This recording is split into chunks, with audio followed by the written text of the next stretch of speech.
Ang Devil Emperor. Credit to the author. 68 hanggang 76. Ang mga pangalan po na nandito ay galing sa mga name generator.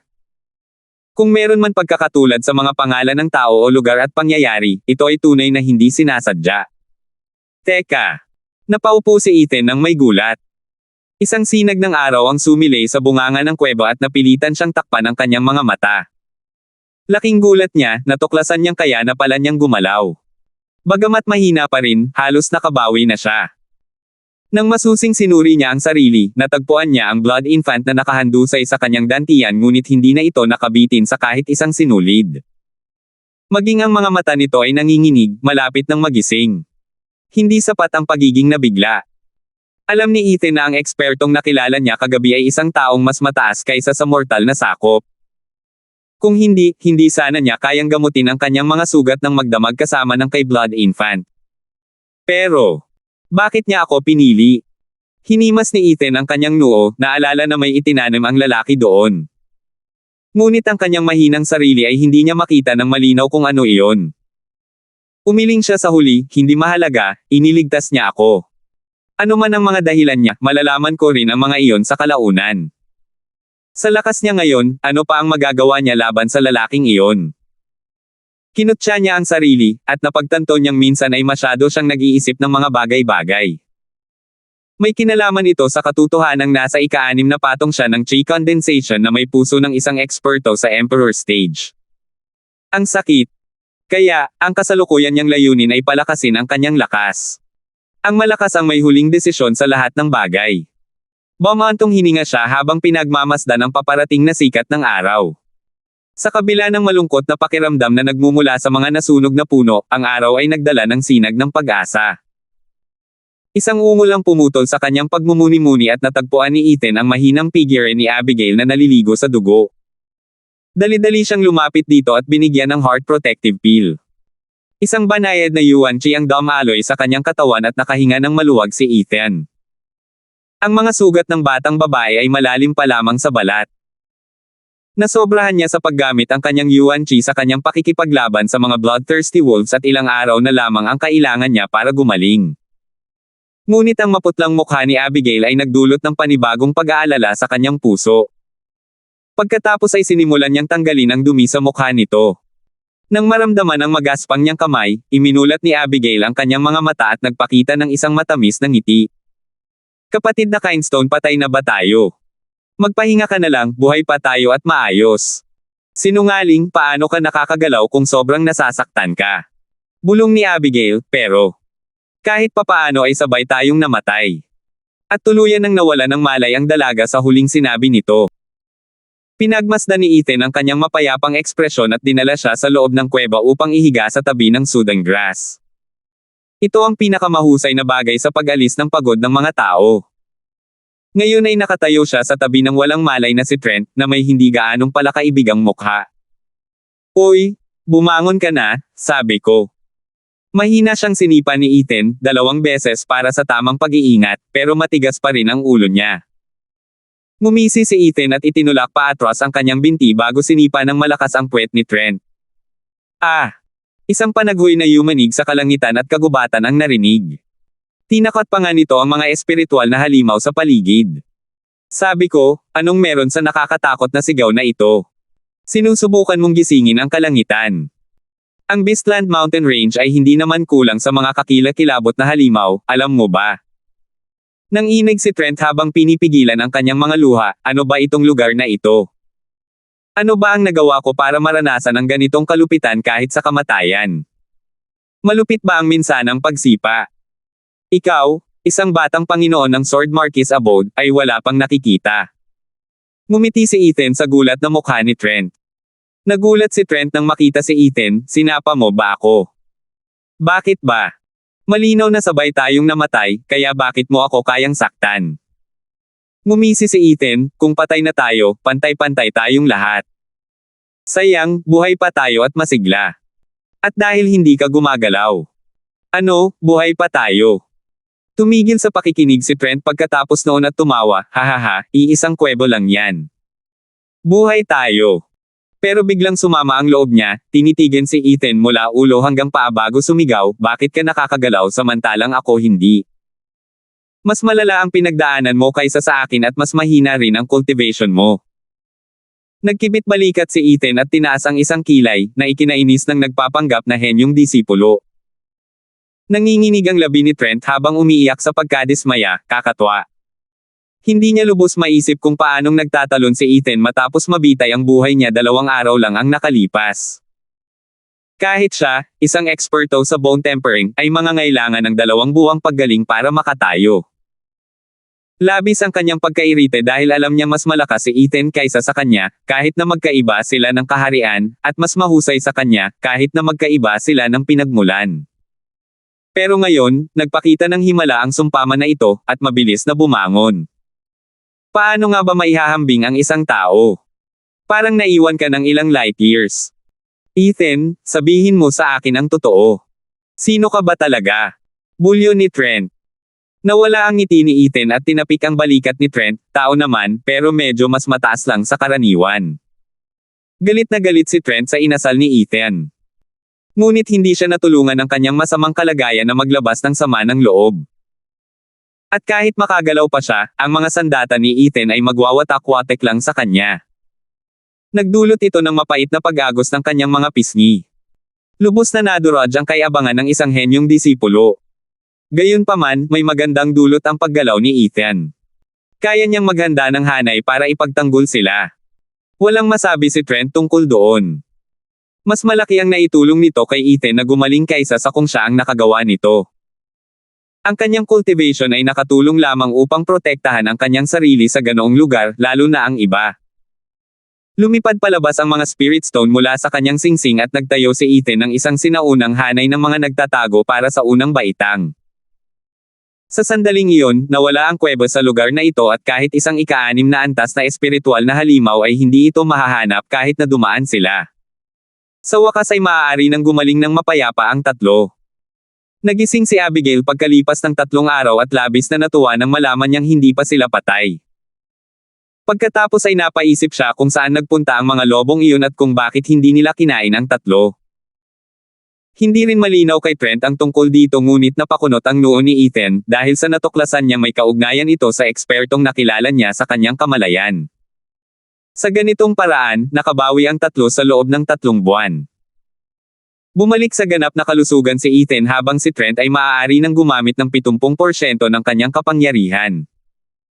Matagal nang nakabawi si Abigail at ginugol ang kanyang oras sa paglalaro gamit ang Burrowing Mouse. Pareho silang masaya na makita siyang ngumiti muli, iniisip siyang parang isang nakababatang kapatid. Si Abigail ay nagsimulang makaramdam ng higit na pagdepende sa kanilang dalawa. Swoosh! 100 metro ang layo mula sa kuweba, pumutol si Trent ng bato habang nakangiti kay Abigail na hindi kalayuan. Malinaw na nakabawi na siya sa 80%. Masayang pumalakpak si Abigail katabi ng Burrowing Mouse. Lumapit si Ethan nang nakangiti, ang ganda ng kapangyarihan mo. Malapit ka nang makapasok sa 2nd patong ng bone tempering stage. Hindi ba't nakapasok ka rin sa 7th patong ng chi condensation pagkatapos gumaling ang mga sugat mo? Putol ni Trent, isa pa, Ethan, paano naging ganoon kaganda ang mga mata mo? Para mapansin mo akong nakakalusot bago ko pa magawa. Ikinumpas ni Abigail ang kanyang kamay para pakalmayan sila, bakit lagi kayong nagtatalo kapag nagkikita kayo? Hindi naman kayo ganito dati. Hindi ba niya kasalanan? Inilabas ni Trent ang kanyang dibdib at isinumpas si Ethan, pagkatapos ng lahat ng oras na ito, hindi ko pa rin mapapatawad ang batang ito sa paggamit kay Abby bilang pain. Paano ako hindi maiinis? Ano ba yung argumento mo, nangangati na akong bugbugin siya? Pinapagalitan mo ang kaldero. Sino ba ang nagsabing iwan siya at pigilan ang 7th nakatatanda? Tugon ni Ethan. Hindi ko kailanman. Nawala ng malay si Trent, ngunit agad din siyang nakabawi ng lakas ng loob, hindi ko alam na ganito kagaling si Abby, di ba? Bukod pa riyan, mas mainam pa ito kaysa sa gamitin bilang pain. Isa akong demonyong tagapagsaka. Normal lang na maging mas immoral kaysa sa isang matuwid na tagapagsaka na katulad mo. Immoral. Isa kang kriminal kung ikukumpara. Nang makitang nag-aaway sina Ethan at Trent dahil sa kanya, sinenyasan sila ni Abigail na tumigil, sige na, huwag na kayong magtalo, nakaraan na ang lahat. Wala na akong pakialam, kaya bakit mo pa binabanggit yan? Hindi, gusto kitang bigyan ng hustisya.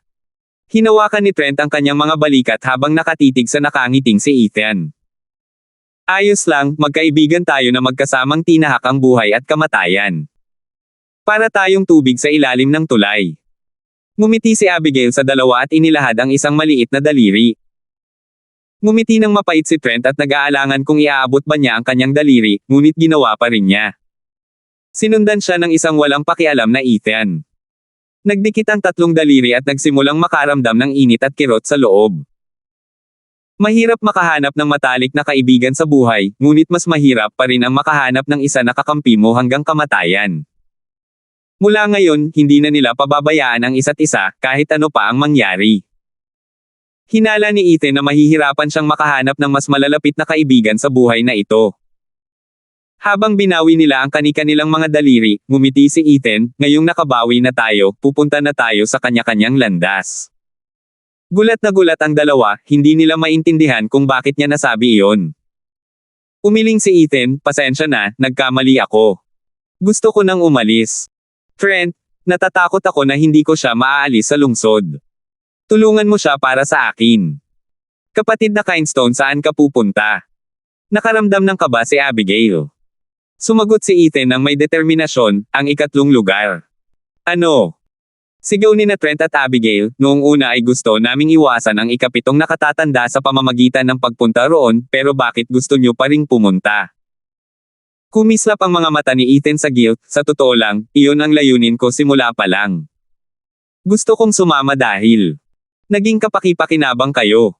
Bastos, gusto mo pa ng pain. Mura ni Trent. Tumango si Ethan, oo, kaya kung ayaw mong mamatay, tumakbo ka na. Mas mabuti kung mas malayo ka sa akin. Pagkasagot niya, tumalikod na si Ethan para umalis. Teka. Hinailan ni Abigail ang kanyang kamay ng may nahihiyang ngiti, kapatid na Kindstone, kung hindi mo ako itinuturing na pabigat, isama mo ako. Kahit na maging pain ako, ayos lang basta't makakasama kita. Nagulat si Ethan at kumalabog ang kanyang puso. Pinayuhan ni Trent, hoy, Abby, walang kwenta ang lalaking ito. Ngunit si Ethan lamang ang nasa mga mata ni Abigail, kaya't atubiling pinili ni Trent na pagdikitin ang mga kamay niya sa mga mata ng mga ito. Tumaas ang kilay ni Ethan, gusto mo rin ba akong sundan?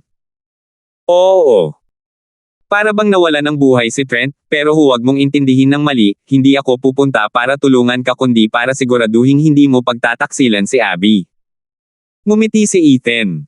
Sa sobrang talino mo, baka ipagkanulo ko kayong dalawa. Pero hindi niya ito ipinahayag, ang pagkikita nilang dalawa ay maituturing na niyang kapalaran.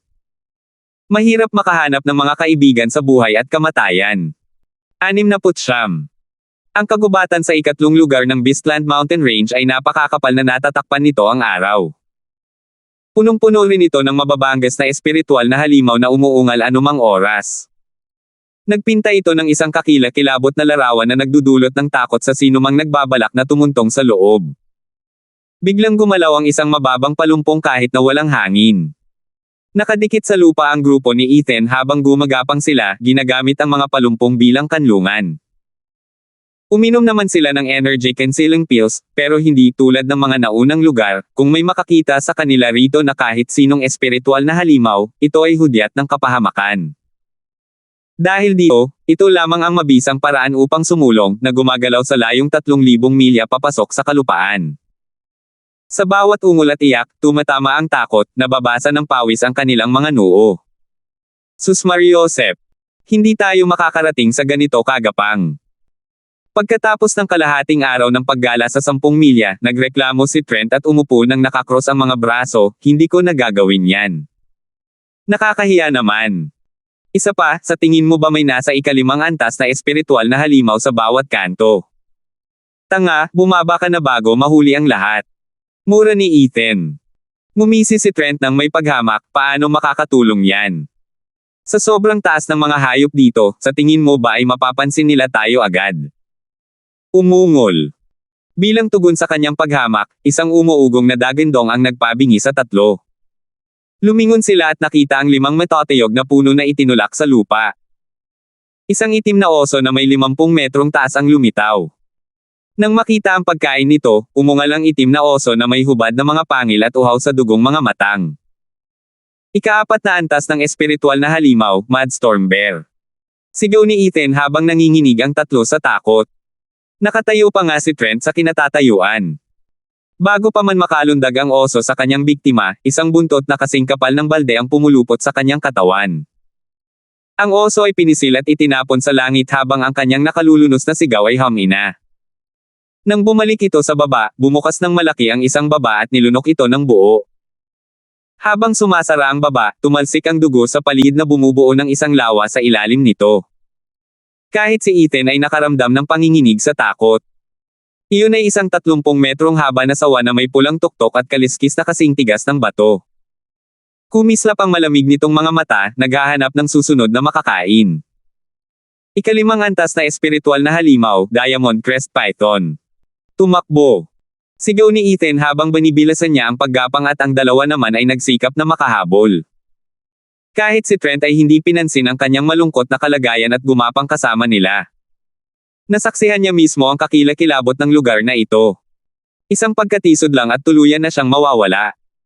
Malinaw na malinaw kung bakit kahit isang eksperto sa Radiant Stage ay mamamatay dito. Nang kainin ng Diamond Crest Python ang oso, dahil sa katabaan nito, hindi nito napansin ang tatlo at umalis pagkatapos kumain. Sus Mariosep ka, Ethan. Baliw na baliw ako dahil pumayag akong sumama sa iyo sa impyernong ito. Hindi lang basta-basta nagsikap si Trent para gumapang kundi para magreklamo rin ng paulit-ulit, sa takot na baka hindi na niya mailabas ang sama ng loob niya. Malapit na siyang maiyak. Nabalitaan niyang mabagsik ang lugar na ito, pero hindi sa ganitong punto. Kung susubukan niyang tumayo kahit na mas mataas pa sa baywang, malapit na siyang makatagpo ng panganib. Nanunuya si Ethan, walang nagsabi sa iyo na pumunta ka. Bakit hindi ka gumapang pabalik? Nakatingin si Trent sa langit. Mga sumpa, papalubog na ang araw. Malapit nang manghuli ang mga espiritual na halimaw sa gabi, at hindi sila matatalo ng paggapang. Mamatay ako agad. Mas mabuting manatili kay Ethan. Maghahanda siya ng hanay at walang espiritual na halimaw ang papasok. Inis na may bahid ng sigla ang boses ni Trent, dahil nasa parehong sitwasyon tayo, kapag bumalik ako, para na rin akong magpapakamatay. Umiling sina Ethan at Abigail. Pagkatapos, ang schedule ng tatlo ay ang pag-crawl sa araw at pagyuko sa ilalim ng isang hanay sa gabi. At pagkatapos ng isang buwan, sa wakas ay gumapang na sila sa 3,000 milya hanggang sa sumakit ang kanilang mga paa at kamay at baywang. Ang magandang balita ay habang papalapit sila, mas kakaunti ang nakikitang mga espiritual na halimaw. Alam ni Ethan na nakapasok na sila sa teritoryo ng mga espiritual na halimaw na nasa ika-6 na antas, kung saan walang mas mahinang halimaw ang maglalakas loob na tumapak. Sa ika-3 lugar, ang mga espiritual na halimaw sa ika-6 na antas ay mga hari. Kung makakakita sila ng isang walang malay na halimaw na gumagala sa kanilang nasasakupan, hahabulin nila ito kahit 1,000 milya. Lahat para mapanatili ang dignidad ng isang hari. Lalo na kung may kinalaman ang mga tao. Habang nag-iinat at humihinga ng palabas, medyo gumaan ang pakiramdam ni Ethan. Sa kabila ng kanyang relax na kilos, hindi pa rin tumitigil si Trent sa pagtayo habang maingat, pwede ba tayong tumayo rito? Tumanggaw si Ethan nang nakangiti, sa aming pagpunta rito, napakaraming mata at tainga ang nagbabantay sa anumang galaw kaya gumapang kami para maiwasan ang mga espiritual na hayop. Pero dito ang sakop ng mga espiritual na hayop sa ika-6 na antas. Mas epektibo ang pagtatago kaysa sa paggapang dito. Sa wakas ay natagpuan ni Trent ang kaligtasan sa unang pagkakataon sa loob ng 1 buwan at ngumiti, mas ligtas pala rito kaysa sa ibang mga lugar. Tumaas ang kilay ni Ethan, masasabi mo yan, pero mas mabilis tayong mamamatay kapag nakabangga natin ang isang 6th level spiritual beast. Nawala ang ngiti ni Trent at medyo may bahid ng kaba ang tono niya, kung gayon, ano ang ginagawa natin dito? Paamoyin sila. Paano? Ngumiti si Ethan nang may kumpiyansa. Matagal na niyang pinag-isipan ang puntong ito. Nakarating siya sa isang nakamamatay na lugar tulad ng ika-3 lugar na may dalang plano. Kailangan lang niyang magpapasok ng Bloodworm sa Thunder Skylark at naging maayos na ang lahat. Pero ang problema ay kung paano. Ugong. Naghahanda ng plano si Ethan nang biglang may ingay na yumanig sa mundo. Naramdaman ng tatlo ang pagyanig ng lupa sa ilalim ng kanilang mga paa. Napakurap sila sa gulat. Ito ay tiyak na galing sa isa na namang mapaminsalang sagupaan ng mga espiritual na halimaw. Ngunit sa buong kanilang paggapang, hindi pa sila nakarinig ng ganito kalakas na tunog. Kahit na noong naglaban ang dalawang espiritual na halimaw sa ikalimang antas. Isa lang ang maaaring maging sagot. Mga espiritual na halimaw sa ika-6 na antas. Sabay-sabay nilang sigaw. Parang galing yan sa direksyong yan. Diretso ni Ethan ang takbo papunta roon habang kinakabahang sumigaw si Trent, lalamunan ka ng mga halimaw na yan. Napangiti si Ethan. Kung isa sa kanila ang Thunder Skylark, perpekto iyon. Mag-aabang siya at gagamitin ang perpektong pagkakataon para manakit. Nanatiling tahimik si Abigail at sinundan siya ng malapitan. Saan man magpunta si Ethan, malapit lang siya. Kaya, walang nagawa si Trent kundi sumama sa kanila. Pagkalipas ng 15 minuto, nakarinig ang tatlo ng kulog sa langit at ng naglalagablab na apoy. Nagsiksikan ng tatlo sa likod ng isang malaking bato sa isang maliit na lambak at sumilip sa itaas. Ngunit ang tanawin ay nakaagaw sa kanilang pansin. Dalawang espiritual na halimaw ang lumipad ng mataas, parehong nasa ika-6 na antas ng espiritual na halimaw. Ang isa ay isang matingkad na asul na ibon na may 15 metrong haba ng katawan at 20 metrong lapad ng pakpak. May kidlat na naglakbay sa katawan nito habang kumakalat ito sa ere. Kahit na mas maliit ito, kahit pa kumpara sa isang 5th level spiritual beast, ang bawat pagkislap ng pakpak nito ay tumama sa kalangitan gamit ang kidlat at mga daluyong na tumatama sa mga bato sa lambak. Madudurog ang isang espiritual na halimaw sa ikalimang antas ng pagpapakitang gilas dahil sa ganoong pagpapakita. Kulog na Skylark. Napakurap si Ethan. Hindi siya nagsinungaling sa akin. Nandito ang pugad ni Thunder Skylark. Pagkatapos ay bumaling siya sa isa pang espiritual na halimaw. Ito ay isang lumilipad na leon na nababalutan ng pulang apoy. Ang kiling nito ay nagliliyab at may mga pakpak na parang apoy na 30 metro ang haba, kalahati ng haba ng kanyang katawan. Ang pagaspas ng mga pakpak nito ay nagpadala ng apoy upang lumunin ang kalangitan at sunugin ang buong lambak hanggang sa maging parang apoy. Ika-6 na antas ng espiritual na halimaw, nagliliyab na hari ng leon. Nanigas ang puso ni Ethan. Ang Flaming Lion King ay kasing lakas ng isang ika-7 antas na espiritual na halimaw, na naglalagay sa Thunder Skylark sa kawalan. Naisip niya na kung ang Thunder Skylark ay makikipagbuno sa isa pang ika-6 na antas na espiritual na halimaw, gaganap siyang mangingisda at papalunin ang ibon ng Bloodworm habang nagkakagulo. Nakakaawa na nakaharap nito ang Flaming Lion King. Malamang matatalo at mapapatay ang Thunder Skylark. Pero hindi ba't magiging malaking butas iyon sa kanyang mga plano? Hindi, kailangan ko itong tulungan. Pero paano? Ang mabangis na labanang ito ay walang pinagkaiba sa laban ng isang eksperto sa Radiant Stage. Ang pagsali ay magdudulot lamang ng kamatayan sa akin. Bang! Habang nag-iisip si Ethan ng plano, muling naglaban ang dalawang halimaw. Nagbuga ng bowl ang apoy ang nagliliyab na hari ng leon habang nagpadala naman ng malakas na bagyo si Thunder Skylark kasabay ng pagkislap ng mga pakpak nito, balak itong durugan. Ngunit pagkatapos, itinulak ng Flaming Lion King ang malaking katawan nito sa mahinang Thunder Skylark. Sumigaw ang ibon at nagpagulong-gulong sa ere. Palihim na bumantong hininga si Ethan. Totoo nga, ang Thunder Skylark ay kasing husay din sa paggamit ng kanyang katangian tulad ng Flaming Lion King, ngunit ang kanyang katawan ay kulang sa kapangyarihan. Mamamatay ito kung magpapatuloy ito. Kuya Kindstone, matutulungan mo ba ang kawawang ibon? Ibinaling ni Abigail ang kanyang mga mata na parang nag-puppy eye sa kanya. Muntik nang samuka ng dugo si Ethan. Birdie. Well, kabilang nga ito sa uri ng langgay-langgay, pero isa pa rin itong espiritual na halimaw. Gayunpaman, gaano nga ba kaliit ang bagay na iyon? Ngunit ang mga pakiusap ni Abigail ay umalangaw-ngaw sa kanyang mga iniisip. Kailangang mabuhay ang Thunder Skylark. 70. Abi, hindi tayo basta-basta maaaring makialam sa laban ng mga espiritual na halimaw sa ika-6 na antas. Nang hinayang si Abigail ng sandaling magsalita siya. Sa loob ng ilang buwang ito, hindi kailanman tumanggi si Trent sa alinman sa kanyang mga kahilingan.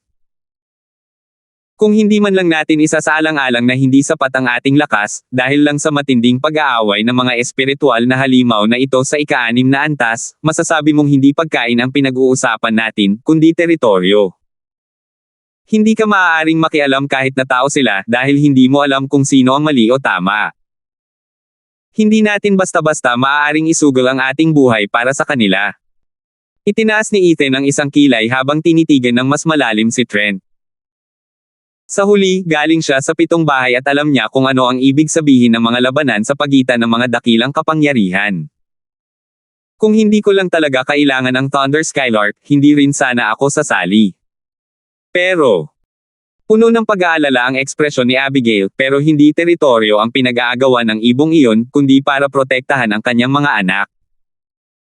Tumingin muli si Ethan at nakita ang isang pugad sa ilalim ng Thunder Skylark na may 5 malalaking itlog.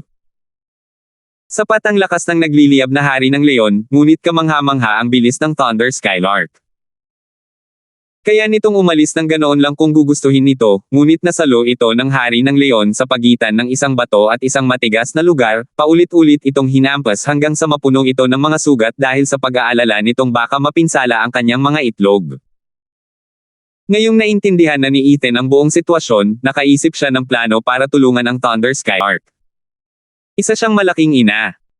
Bumantong hininga si Ethan, Abby, huwag kang mag-alala. Tingnan mo kung paano ko may aalis ang birdie na iyon sa gulo. Tuwang-tuwa si Abigail habang nagdududa naman si Trent, mapagkunwari, kailan ka pa naging ganito kawalang pag-iimbot. Ang lalaking ito ay may pusong walang puso at pinagtataksilan ang kanyang mga kaibigan sa isang iglap lang. Kailan pa siya nagsimulang magtiis para sa iba, isang mabangis na halimaw. Oh, Trent, paano mo ako maiintindihan? Ako nga ay isang lalaking may pagmamahal sa puso. Sandali lang, kakailanganin ko ang tulong mo sa lalong madaling panahon. Lasing ka. Kung may pag-ibig ka, isa akong santo. Pangungot siya na tugon ni Trent, ngunit pagkatapos ay gulat na sinabi niya, nakuha ko na. Gusto mo ang Thunder Skylark? Tumango si Ethan at tumaas ang kilay, hahaha, mas ginagamit mo ang isip mo simula nang makipagtulungan ka sa akin. Mga sumpa. Muntik na naman akong masanay sa'yo, sabi ni Trent, kung gusto mong makuha ang Thunder Skylark, huwag mo akong pakialaman. Nagkibit balikat si Ethan sa kabinigyan ng mahabang tingin si Abigail. Tumango si Abigail at ipinakita ang kanyang mga matang USA habang inaalog ang braso ni Trent, Kuya Graham, sumama ka kay Kuya Kindstone. Nakakaawa ang ibon at ang kanyang mga anak. Parang naiiyak si Trent. Nakakaawa ang ibon. Isang pitik lang nito ay mabubuwag na ako. Bakit hindi ka naaawa sa akin? Dahil wala nang pagpipilian sa bagay na ito, tumango si Trent. Nakokonsensya pa rin siya sa nangyari kay Abigail at papayag siya sa kahit anong kahilingan nito. Sa kanyang pagtango, biglang sumili ang isang kumikinang ngiti kay Abigail at napangiti naman si Ethan. Ethan, mag-ingat ka. Kapag itinapon mo ako, pagbabayaran kita. Matalim na sabi ni Trent pero umiling lang si Ethan, dahan-dahan lang, kapag may ginagamit akong tao, sinisigurado kung hindi na sila babalik para kagatin ako. Ano? Bulalas ni Trent. Tumawa lang si Ethan at tinapik ang balikat nito. Matapos bigyan ng babala si Abigail na magtago at huwag matuklasan, palihim na lumapit sina Ethan at Trent sa mga itlog. Nakalusot ang dalawa dahil sa energy concealing peel. Habang nagngangalit ang mga halimaw, nagbanggaan ang kidlat at apoy, na yumanig sa lambak na parang bangka. Maingat na gumapang sina Ethan at Trent papalapit sa ilalim ng nagngangalit na bagyo. Sa bawat paglapit ng malakas na buhos ng ulan, sinasaksak nito ang kanilang mga puso at binabasa ang kanilang mga noo ng pawis. Isang ligaw na bowl ang apoy o kidlat ang maaaring maging katapusan nilang dalawa. Mabuti na lang at narating nila ang mga itlog ng walang galos. Sa ilalim ng Thunder Skylark, ito ang pinakadelikado at pinakaligtas na lugar. Ano ngayon? Tumingin si Trent sa itaas at nakita ang mga kumikislap na figure na nakikibahagi sa isang mabangis na labanan. Nakangiting ipinaliwanag ni Ethan ang kanyang plano, habang hindi nakikinig ang Thunder Skylark, itatago natin ang mga itlog. Kapag nalaman nitong wala na ang mga itlog nito, hindi na ito lalaban at magmamadaling hanapin ang mga anak nito. Dahil mas mabilis ito kaysa sa leon, ililigtas natin ang buhay nito. Magandang plano. Mahinang sabi ni Trent at tinaasan siya ng kilay. Pagkatapos ay nagpahiwatig si Ethan na sabay-sabay nilang buhatin ang pugad. Habang sinasalanta ng isang bagyo ang kalangitan, dalawang tulisan ang nagnakaw ng buong pugad mula mismo sa ilalim ng ilong ng lahat. Nang makita ito, si Abigail ay ngumiti ng malapad. Biglang umangat ang Flaming Lion King, kumiwalay sa ibon habang mas pinagmamasdan ng Thunder Skylark ang mga galaw nito. Habang dinadala ni Ethan ang pugad, natuklasan niya na mas malalaki ang mga anino sa lupa at tumahimik ang langit. Gulat na gulat siyang huminto at tumangala. Sinalubong siya ng malalaking mata ng nagliliyab na Haring Leon. Napansin din niya na tinutuya siya ng mga mata ng leon. Sumigaw si Ethan sa takot, nahanap tayo ng mabangis na iyon, tumakbo ka. Pero ang mga itlog. Kinakabahan si Trent. Anong mga itlog, ihagis mo na lang. Hindi pinansin ni Ethan si Trent, at inihagis ang pugad at ang 5 itlog sa lupa. Dahil mga itlog ng espiritual na halimaw ang mga iyon, hindi ito madaling mabasag. Nagulat sa sigaw ni Ethan, napatingin ang Thunder Skylark sa kanyang 5 anak na nakahandusay sa lupa at sumugod sa galit. Bang! Pagkatapos, isang bolang apoy ang dumaan malapit sa Thunder Skylark. Hindi ito pinupuntirya ng Flaming Lion King kundi ang 5 itlog. Kasabay ng isang sigaw, lumipad na parang kidlat ang Thunder Skylark at ginamit ang kanyang katawan upang harangan ang bolang apoy. Bumantong hininga si Ethan. Hindi dahil sa sakripisyo ni Thunder Skylark, kundi dahil sa katusuhan ng leon. Alam nito na ang Thunder Skylark ay kasing bilis ng kidlat kaya naman mahirap itong magpatama ng malakas na suntok. Ngunit ang mga itlog na iyon ay hindi makagalaw ang perpektong paraan upang mapahina ang bilis ng Thunder Skylark. Ang pag-atake sa ipinagtatanggol ng isa ang pinakamagandang plano. Tumawa sa tuwa ang nagliliyab na hari ng leon at dumura ng isa pang bola ng apoy. Ginamit ni Thunder Skylark ang kanyang kidlat upang pigilan ito ngunit, dahil sa mga itlog na nakakalat, isa pang bola ng apoy ang papalapit sa isa pang itlog. Kaya napilitan siyang lumipad palayo upang ipagtanggol ang mga ito. Ang nagliliyab na haring leon, na nasa itaas, ay umungal at ngumisi. Pinalala natin ito. Pinabilis natin ang pagkamatay ng Thunder Skylark. Mabilis na bumalik kay Abigail, bumantong hininga si Ethan. Kahit hindi niya ito nagustuhan, determinado pa rin siyang magsalita, "Tara na. Kung hihintayin nating mamatay si Thunder Skylark, hahabulin tayo ng baliw na leon." Hinawakan ni Ethan at Trent ang braso ni Abigail, ngunit nakatayo lamang ito sa kanyang kinatatayuan, pinapanood ang Thunder Skylark na tumatakbo parut-par ito habang tumutulo ang kanyang mga luha. Bumantong hininga si Ethan, wala na siyang paraan para tulungan ang ibon ngayon. "Hayaan mo na Abby. Kailangan na nating umalis." Kumunat ang noo ni Ethan at nagpumilit, ngunit umiling si Abigail. Bang! Matapos maitaboy ang 20 bolang apoy, ang Thunder Skylark ay nagpakawala ng isang malungkot na sigaw at bumagsak ng pagod at nasugatan sa isang malaking bunganga. Sumugod ang nagliliyab na hari ng leon gamit ang kuko nito patungo sa lalamunan ng ibon. Hindi. Humiwalay si Abigail sa pagkakahawak ng dalawa at sumugod upang ipagtanggol ang Thunder Skylark. Ang malamig na hangin mula sa atake ng Flaming Lion King ay nagpaypay sa kanyang pinong itim na buhok. Ngunit ang kanyang mga mata ay nanatiling matatag. Nagmamadaling lumapit sina Ethan at Trent na alarma. Nakalimutan nilang dalawa na malapit na silang maging 2 pang bangkay na madadagdag sa bonten, na wala itong magiging epekto. Kahit si Ethan ay nawala sa kanyang kalkulasyon. Ang tanging alam lang ng tatlo ay huwag pabayaan ang isa't isa. "Abby, sasamahan kita sa kamatayan." Sigaw ni Trent habang inihagis ang sarili sa harap niya. Lumiwanag si Ethan sa harap ng 2 ngunit ang kanyang mga mata ay nakatuon sa nagliliyab na hari ng leon. Siya ang demonyong emperador. Kahit sa kamatayan, titignan niya ng masama ang kanyang kaaway. "Mga hanggal na tao, hindi mapipigilan ng laman ninyo ang kuko ng haring ito." Ibinuko ng nagliliyab na hari ng leon ang bibig nito at ngumisi. Habang papalapit ang kuko nito, ang hangarin nitong pumatay ay nagpanginag sa tatlo. Pero nang malapit nang dumampi ang kuko sa mukha ni Ethan. Isang asul na apoy ang lumabas sa noo ni Ethan at isang nakakagulat na kapangyarihan ang bumalot sa buong bundok ng Beastland. Naiwan ang mga espiritual na halimaw na nanginginig at yumuko. Kahit ang mga lumalaban ay nakayuko ang kanilang mga tuhod. Itinigil ng nagliliyab na hari ng leon ang kuko nito at pinagmasdan ng umuugoy na apoy habang nanginginig ito sa takot. 71. Ang asul na apoy ay kasing liit ng kandila, kumikislap sa hangin sa harap ng noo ni Ethan. Ngunit sa bawat pagugoy, nanginginig ang mga mata ng nagliliyab na haring leon, na para bang nakita na nito ang kanyang katapusan. Pagkatapos ay binawi nito ang kuko nito at kumari pa ng takbo palayo sa anyong bowl ang apoy. Tumakbo ito palayo ng mabilis sa halip na may dignidad, hanggang sa muntik na itong matamba.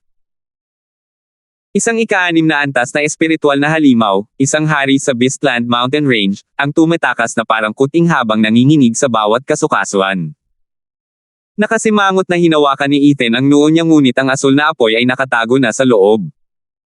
Nakaramdam lamang siya ng mahinang init at napagpasyahan niyang konektado ito sa ekspertong lumitaw sa kanyang kamalayan at humipo sa kanya roon. Hoy, Ethan? Inalog ni Trent ang braso niya habang nagtatanong, maging tapat ka sa akin, sigurado ka ba talaga na tao ka? Tumigil ka nga, ano pa ba ako, demonyo? Tinampol ni Ethan ang kamay ni Trent. Hindi pa ako nakakita ng taong tinakot ang isang ika-6 na antas na espiritual na halimaw sa isang tingin lang.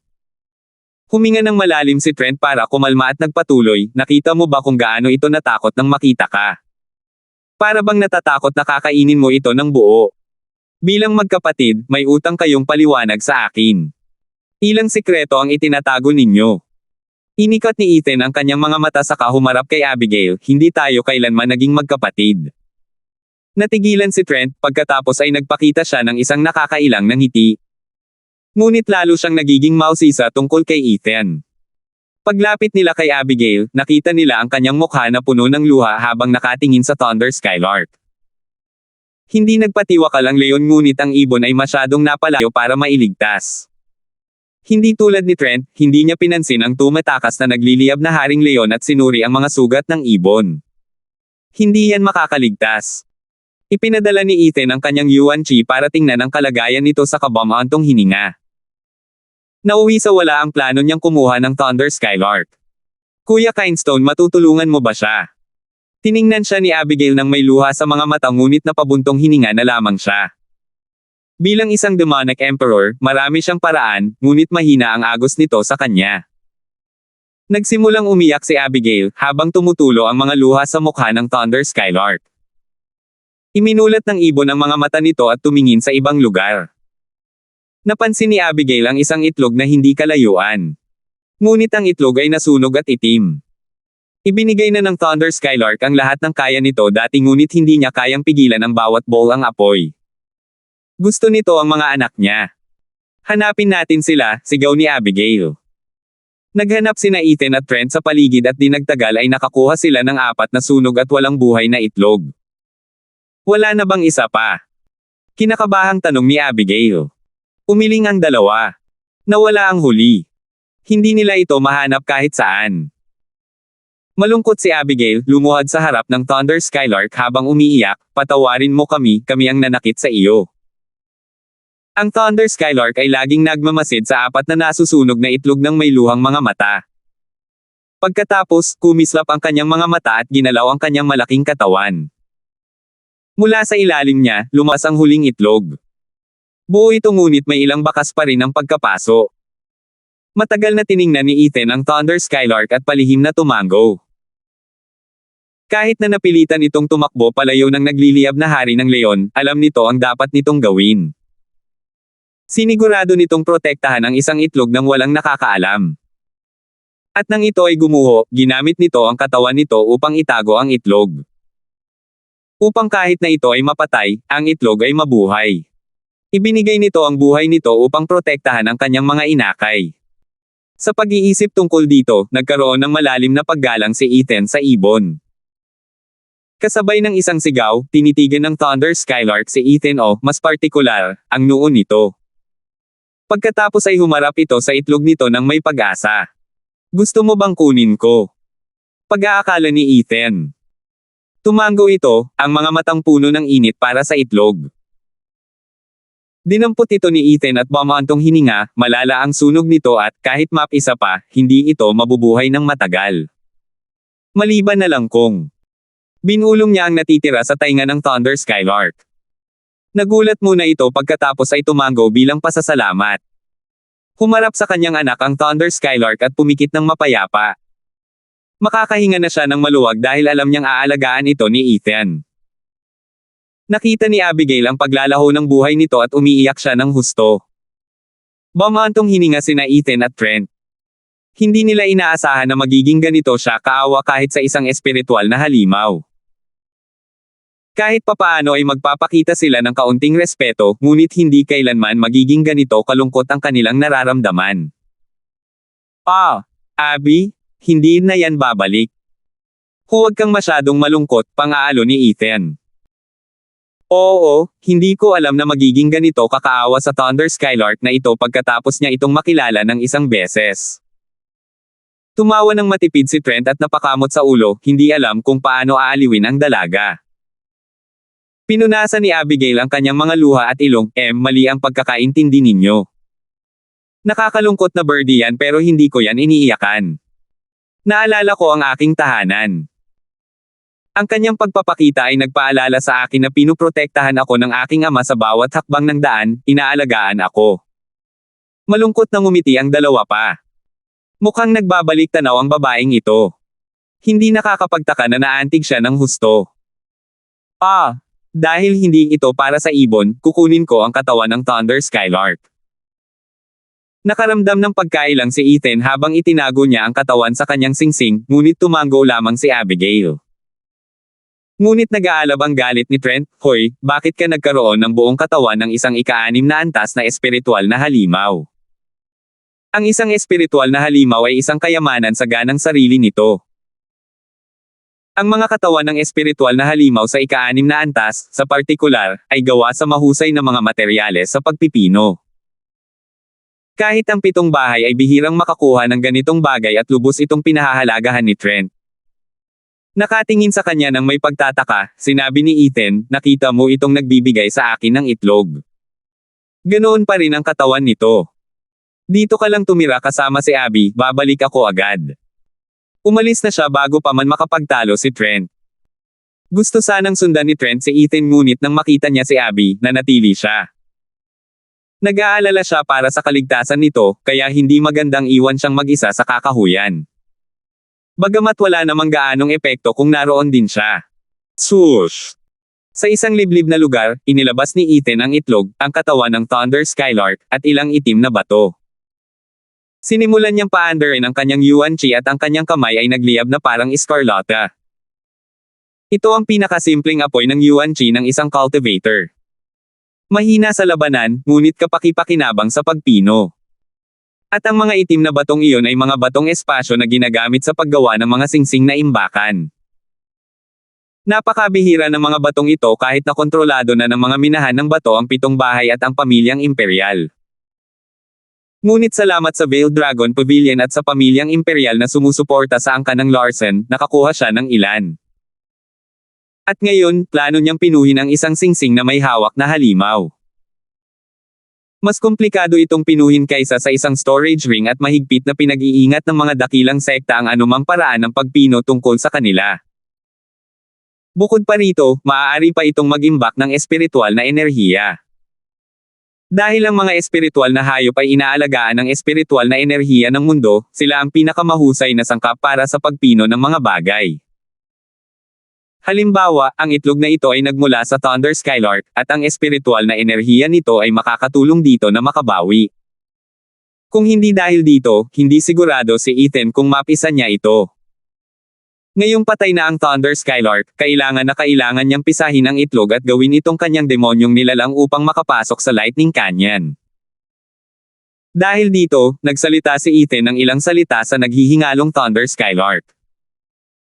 At pumayag ito nang malaman nitong ang wasak nitong katawan ay makakatulong sa kanyang mga anak na mabuhay. Alinman sa dalawa, ito ang paraan ni Ethan ng pagpapakita ng respeto sa ina. Isa pa, gagawin niya sana ito anuman ang desisyon nito. Itinuro ni Ethan at ang apoy ay nag-alab, pinagsasama ang mga sangkap gamit ang mabilis na mga senadoryas ng kamay at isang ngiti ng kasiyahan. Malapit na niyang matupad ang kanyang layunin. Sa kalaliman ng gabi, kumikinang ang mga bituin habang pinapanood sila nina Abigail at Trent na nababagot. Dahil teritoryo ito ni Thunder Skylark, walang espiritual na halimaw sa ika-6 na antas ang maaaring gumala rito. Ito ang pinakaligtas na lugar para sa kanila. Isang tunog ang bumasag sa katahimikan at lumitaw si Ethan sa tabi nila. Tumakbo si Abigail papunta sa kanya ng may tuwa habang tinitignan siya ni Trent mula ulo hanggang paa. Anong ginawa mo sa bangkay? Nagkibit balikat si Ethan at prangka, pinunit ito sa walo at ginamit. Nagulat si Abigail sa sagot niya at dali-daling pinakalma ito ni Trent. Abby, ayos lang. Ganito ang paghawak sa mga katawan ng mga espiritual na halimaw. Pero hindi ko alam kung ano ang pinino niya gamit ito. Alam ni Trent na si Ethan ay isang array master at isang alchemist, kaya ang pagiging isang refiner sa itaas ay hindi ganoon kalayuan. Dahil wala si Ethan ng isang araw, inakala niyang may na-refine si Ethan. Oy! Alam mo ba na ika-16 na kaarawan ni Abby ngayon?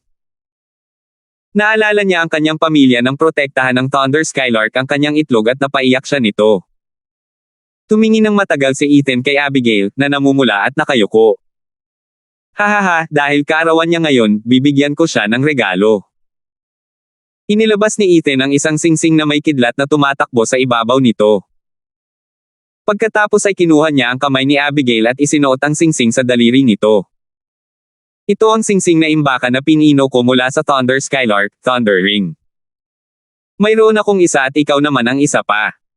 Pareho silang ginawa bilang iisa, at konektado sa isa't isa. Itinaas ni Ethan ang kanyang kamay at kumislap ang mga kislap sa kanyang singsing. Tuwang-tuwa si Abigail at namula nang iunat niya ang kanyang kamao na may singsing. Ganoon din ang ginawa ni Ethan gamit ang kanyang kamay at ang dalawang singsing ay nagpakawala ng mga kaluskos. Napuno ng inggit si Trent at sumigaw, Ethan, bibigyan mo rin ako ng isa. Aalis na ako. Walang emosyong sabi ni Ethan, kaarawan mo rin ba ngayon? Hindi, pero kailangan mo akong bigyan ng isa. Oh! Kayong dalawa. Isang pares ng singsing. Nag-init ang mukha ni Trent. Wala na siyang pakialam sa halaga ng Thunder Ring, kundi ang kakaibang pares ng singsing na suot nina Ethan at Abigail. Nang makita ang kanyang nararamdaman, bumantong hininga si Ethan, magkasama tayong dumaan sa hirap at ginhawa, kaya syempre, mayroon akong isa para sa iyo. Pagkatapos ay inihagis ni Ethan sa kanya ang isang singsing. Isinuot ito ni Trent sa tuwa at saka nakipag-fist bump kay Abigail. Bawat isa sa kanila ay may Thunder Ring na tutugan lamang kapag may isa pa sa paligid.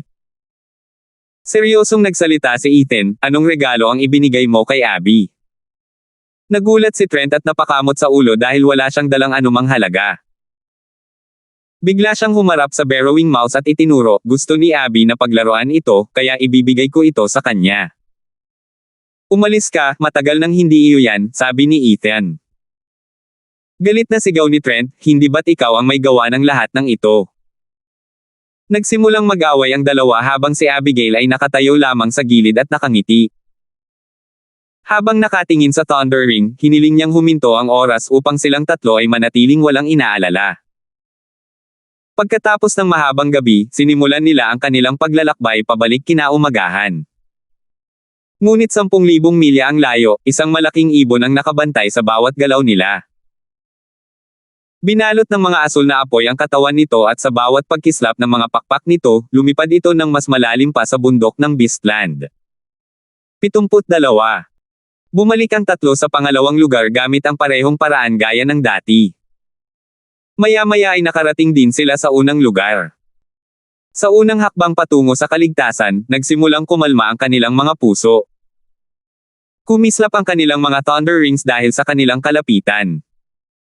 Ang natitira na lang ay umalis sa Blue Expanse City at magiging ligtas tayo. Tumingin si Ethan sa direksyon ng lungsod ng nakangiti. Bagamat hindi niya nakuha ang Thunder Skylark, mas malaki pa ang kinita niya, ang itlog nito at dalawang mahal na kaibigan sa mga sandali ng buhay at kamatayan. Ngunit nakasimangot si Abigail, binabagabag ang kanyang puso, pero nasaktan natin ang ikapitong nakatatanda.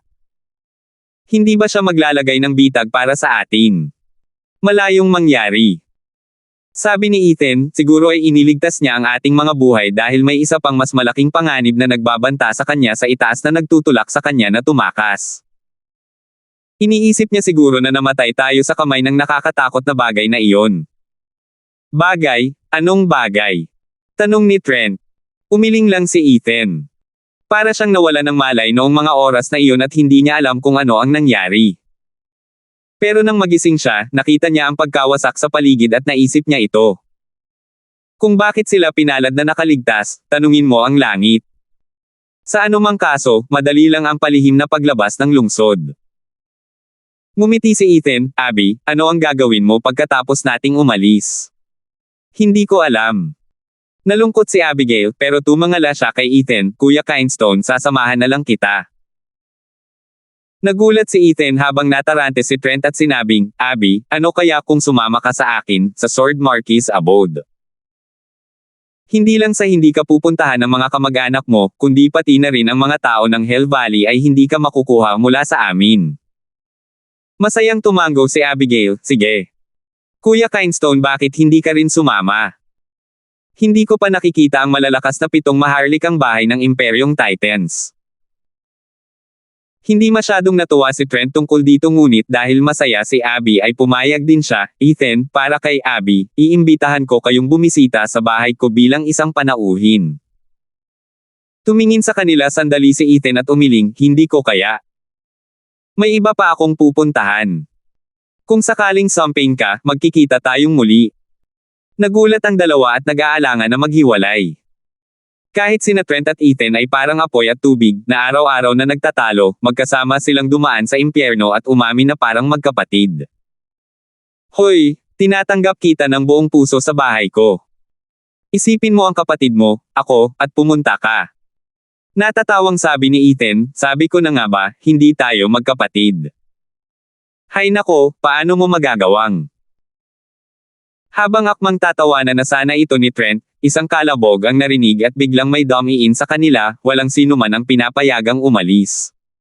Swoosh! Isang itim na figure ang lumitaw na may mahaba at itim at puting buhok. Ang kanyang mahabang balbas ay lumipad kasabay ng hangin, at ang kanyang mga mata ay kumislap ng damapo ang mga ito sa tatlo. Eksperto sa malalim na langit.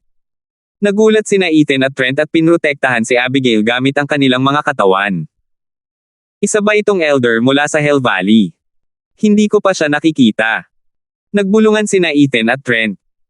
Pero ang sigurado, gusto silang pigain ang matandang ito para matuyo. Pero pagkatapos, tumalon si Abigail mula sa pagitan nila at maingat na naglakad patungo sa lalaki, Lolo. Natigilan si Trent habang nakasimangot na nagtanong si Ethan, ikaw ba ang tanging eksperto sa Profound Heaven ng Baker Clan, ang patriarch ng Baker Clan, si Damian Baker? Hindi pinansin ni Damian ang mga batang nasa harap, at tiningnan si Abigail, Abby, saan ka tumakas nitong mga nakaraang buwan? Hinanap kita kahit saan. Yumuko si Abigail dahil sa pagkakasala at bamulong, pasensya na sa pag-aalala sa iyo, Lolo. Bamantong hininga si Damian at ginulo ang buhok ng kanyang mahal na apo sa kadumura, mayroon ba sa mga maliliit na ito ang nagkamali? Alam ni Abigail kung saan ito patungo at nahihiya, Lolo, ano pong sinasabi ninyo? Humph, kung gayon ay maayos ang lahat. Inikat ni Damian ang kanyang mga mata kay Ethan at Trent, sino ang nanakit sa apo ko, si Rohan. Siya. Hindi nagpahuli si Trent sa paglalantad kay Ethan, nakilala ko lang si Abby pagkatapos. Hindi ko na nakita ang apo mo. Inikat ni Ethan ang kanyang mga mata, at tanging masisisi niya ang kanyang malas sa mga kaibigan, hindi ko alam na kapatid pala siya ni Abby, kaya patawarin mo sana ang pagkakasala, Senyor. Kung gayon, tumakas ka kay Abby. Tinanong ni Damian si Ethan. Ano, tumakas? Gulat na sigaw ni Trent at hinawakan ang damit ni Ethan, Ethan, ipaliwanag mo sa akin. Kailan ka pa naging ganito kalapit kay Abby? Sumulyap si Damian kay Trent at humarap sa kanyang apo. Sino ang batang iyon, para mas magalit pa sa akin? Tinitigan ni Abigail ang kanyang lolo, pagkatapos ay itinago ang kanyang nag-aalab na mga pisngi gamit ang kanyang mga kamay. Tumatanda na si lolo, paano niya nababanggit ang ganoong bagay ng biglaan? Nagrereklamo siya sa loob-loob pero palihim niyang sinulyapan si Ethan. Teka, huwag mong intindihin ng mali. Hiniling ko lang kay Abby na ipakita sa akin ang daan at wala ng iba. Sumisigaw si Ethan gamit ang kanyang mga kamay. Saka lang tumigil si Trent. Tinitigan ni Damian si Ethan ngunit dahil walang nakitang kasinungalingan, nagsalita siya, mabuti, kung ganoon, hindi kita pagagalitin dahil sa oras mo kasama ang apo ko. Tara na, Abby, umuwi na tayo. Hinayla siya ni Damian. Ngunit lumingon si Abigail sa dalawa sa likuran niya. Nagiging balisa na si Trent, gusto na silang pigilan. Maghintay. Sigaw ni Ethan. Malamig na nagsalita si Damian, may iba pa ba, pangit? Hindi mo maaaring kunin si Abby, sabi ni Ethan na may matigas na ekspresyon, at ipinapayo ko rin na huwag ka nang bumalik. Kumunat ang noo ni Damian, anong ibig mong sabihin? Magiging prangka ako.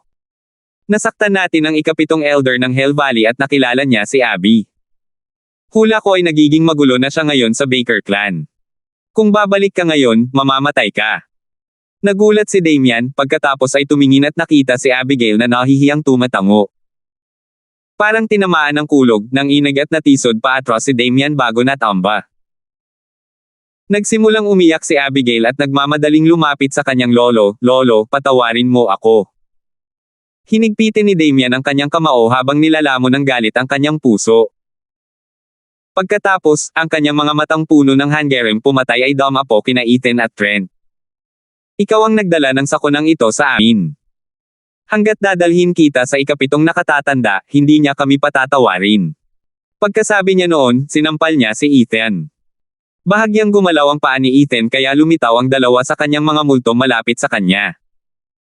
Pagkatapos ay agad silang umatras sa magkaibang direksyon.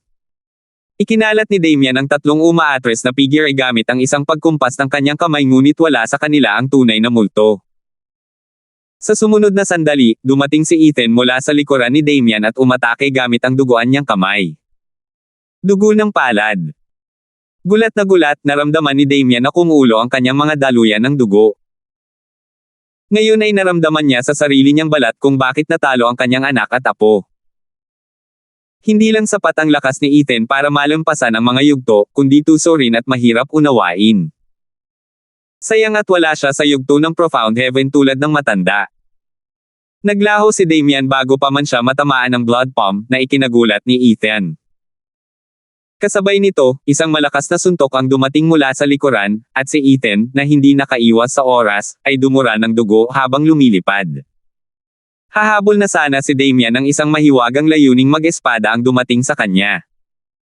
Si Trent iyon nahawak ang kanyang Star Sword para hampasin ang dibdib ni Damian. Habang nakatingin siya sa papalapit na espada, tila kumalma ang langit at tanging ang kumikinang na espada lamang ang nakikita niya na gumagalaw. Malalim na ranggong martial art. Bahagyang iginalaw ni Damian ang kanyang paa at nawala, para lamang umatake mula sa tagiliran ni Trent gamit ang isang palad. Dumura ng dugo si Trent at nalipad dahil sa pagbangga. Dahil sa kanyang espiritual na baluti kaya hindi siya malubhang nasugatan. Napaatras-atras si Ethan at Trent sa kanilang mga paa. Hindi dapat maliitin ang kapangyarihan ng isang eksperto sa Profound Heaven. Kung walang array, wala silang pagkakataon. Ang maikling pag-uusap na iyon kanina ay tumagal lamang ng isang hininga at ang kinalabasan ay isang hindi inaasahang pangyayari. Hindi man lang kayang hawakan ng dalawa ang isang eksperto sa Profound Heaven. 73. Tumigil ka. Sigaw ni Abigail. Lumingon si Damian sa kanyang apo at nagulat nang makita itong lumuluha at may hawak na punyal sa leeg. Anong ginagawa mo, Abby? Kinabahan si Damian. Nagsalita si Abigail sa pagitan ng mga hikbi, Lolo, hayaan mo na sila, mga kaibigan ko sila. Kung gagawin ko iyon, mawawala na ang ating Baker clan. Lumapit si Damian kay Ethan nang may puot at hangering pumatay. Lolo, isang hakbang pa at aalis na ako sa mundong ito bago ka. Kinakabahang itinulak ni Abigail ang punyal palapit sa kanyang lalamunan. Nagsimulang bakas ng dugo ang talam. Huwag. Natakot si Trent, ngunit nagngalit si Damian at nagpatuloy. Gayunpaman, napansin ni Ethan ang mga luha sa mga mata ng matanda. Tumawa si Ethan, hahaha, Damian, nagtanda ka na. Sa tingin mo ba ang pagdadala sa amin sa ikapitong nakatatanda ay magliligtas sa Baker clan? Mas mapapabilis lang nito ang iyong pagbagsak. Anong sinasabi mo? Tumigil si Damian at tinitigan si Ethan. Nakangisi at lumingon kay Trent, kilala mo ba kung sino ito? Taga Sword Marquis Abode siya. Sa pamamagitan ng pagsuko sa kanya sa Hell Valley, gagawin mong kaaway mo ang isa sa 7 bahay.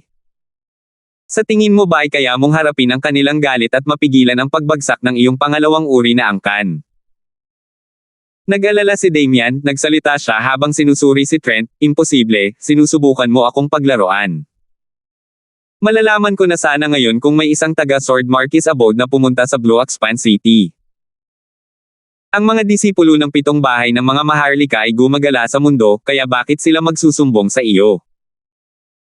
Alisin mo ang maputik mong mga mata at tingnang mabuti ang kanyang espiritual na sandata, ang kanyang martial arts. Karaniwan ba ang mga ito? Kahit sa 7 bahay, bihira ang isang mahusay na disipulo. Isang kilabot ang yumanig sa kanyang kaibuturan at napaatras ng ilang hakbang si Damian. Alam niyang isa itong sandatang espiritual para sa ika-4 na baitang at ang bata ay gumagamit ng isang malalim na ranggong martial art.